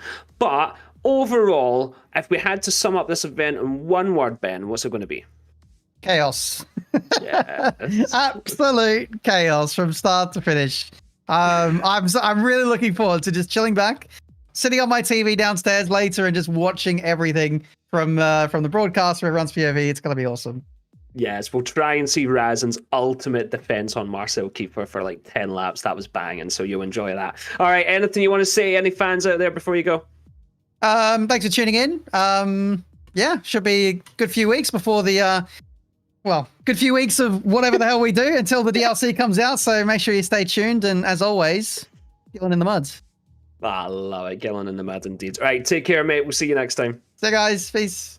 Goodbye. All right, okay, let's talk to the one and only Tom next. I have a lot of time for Tom. He's probably one of the fastest people in the grid, but yet again seems to find himself in a bit of trouble. How on earth did you lose your tire and DNF yourself today, Tom? I lost the tire, did I? Don't know, but like, what happened? It's like, it looked like we looked at the clip and we couldn't really see any reason why you DNF'd. You have to ask Jake why you put me in the wall. As far as I'm concerned, I was, giving him the hurry up for the restart. He was being quite passive, and out of nowhere, I got ghost DNF. Man, what luck as well. I guess Meraki. We'll get him back next time. Yeah, you'll remember this one. Don't worry, I'll make a note. It's personal. It's on site. I love it. Now, obviously, a lot of us here, myself included, we weren't around or even watching F1 when F1 2020 was out. Was this a good blast from the past for you to get back into this car in these games? No, not really. Not really. I've said this before. I think a bit of nostalgia, rose-tinted glasses with F1 2020, like, excellent game, but handling is a bit like, I'm not loving it, sort of thing. It was very hard to get used to again. I mean, look, I'm not the guy to ask, okay? I spent the first 25 laps of the first race as AI troubleshooting everything. My wheel wasn't working, my pedals weren't working, my full feedback wasn't working. So I didn't have the best day today. Well, do you know what? We're just happy to see you. I always know I'm going to have a fun race if you're in it. I would love to see you in them more often, and you will get the wins. The wins will come. Will come. Tom, before we sort of move on, looking forward to the F1 DLC that's coming out. This is something you're obviously really looking forward to. Will we see you more in Creator Series when that time comes? First off, in regards to my excitement for the DLC, it's a bit more. Come on, let's go. Shake of the hand, questionable 50-50. But yes, you will see me. It's just I'm not excited for the DLC, but you will see me again. I enjoy league racing, so I'll be back. I love it. Do you know what? I always love a bit of honesty. Yes, of course you do, mate. And if anyone can, I've got to keep turning up until I win. Damn right. That's what I love. That's what winning mentality. When I win, I'll retire. Is that you? Until I win, I got to keep turning up. I love it, mate. Well, do you know what? Thank you so much for being a part of this. It's not a cool lobby unless you're in it. Anything you would like to say to any fans before you go? Oh, I just hope everyone enjoyed it. It was absolute carnage. Yes. And there was a little bit of everything for everyone in there, so hopefully everyone enjoyed. Well, that's the thing. Sometimes for the drivers, it's maybe not the most fun, but us watching it, we get chaos, and we absolutely love it. All right, go have a great night, Tom. We'll hopefully see you when the season's back on any more sort of special events that we do. Have a great night, mate. You too. Thank you very much, guys. Have a good one. All right. Let's bring the other guys back on the screen if they're ready, and let's have a wee final send-off. All right, I think it's been a spectacular event. Well done to Creator Series for bringing all of these amazing people together, not only our Creator Series All-Stars, but our esports professionals as well, after they've just finished the F1 sim race and a couple of events as well. It's not easy to get that type of lobby on F1. I hope you've all had a bunch of fun, everyone that's been watching. Please follow us on social media, so the bigger we grow, the bigger and cooler events that we can do. It's as simple as that. Well, obviously, we do appreciate all of our people that give us subscriptions and donations and stuff, but even just following the accounts and sharing it together, important and far that goes, gives us the reach, the power to be able to do more in this world. Mr. Not Murray Walker, for anyone that would love to hear more about you and your very, very exciting type of content, Dan Gilligan is his name. Any final words, Murray? Perfect. I love it. We're going to go racing again at some point, and it will be very exciting. I love it. Mr. Not James Hunt, TK himself, any final words from you? What a fantastic race. Even if we didn't have drivers finishing out of all 20, I think everyone agreed that it was just carnage, chaos, and a little bit of confetti right at the end. I love it. Well, do you know what? I feel like that ends the F1 Creator Series special all-star racing historic Monaco bonanza. I love it. Gareth Allen has been behind the scenes, hitting all the buttons and bringing you this lobby as well. So massive thanks to him. Make sure you follow us on social media and you'll get to see some more behind the scenes POVs from not just the commentary, but also all of the drivers that have been on. I've been Scott Taylor, your host tonight. It's been an absolute honor and pleasure. Can't wait to see you next time. Have a great night and take care of yourself. Bye-bye.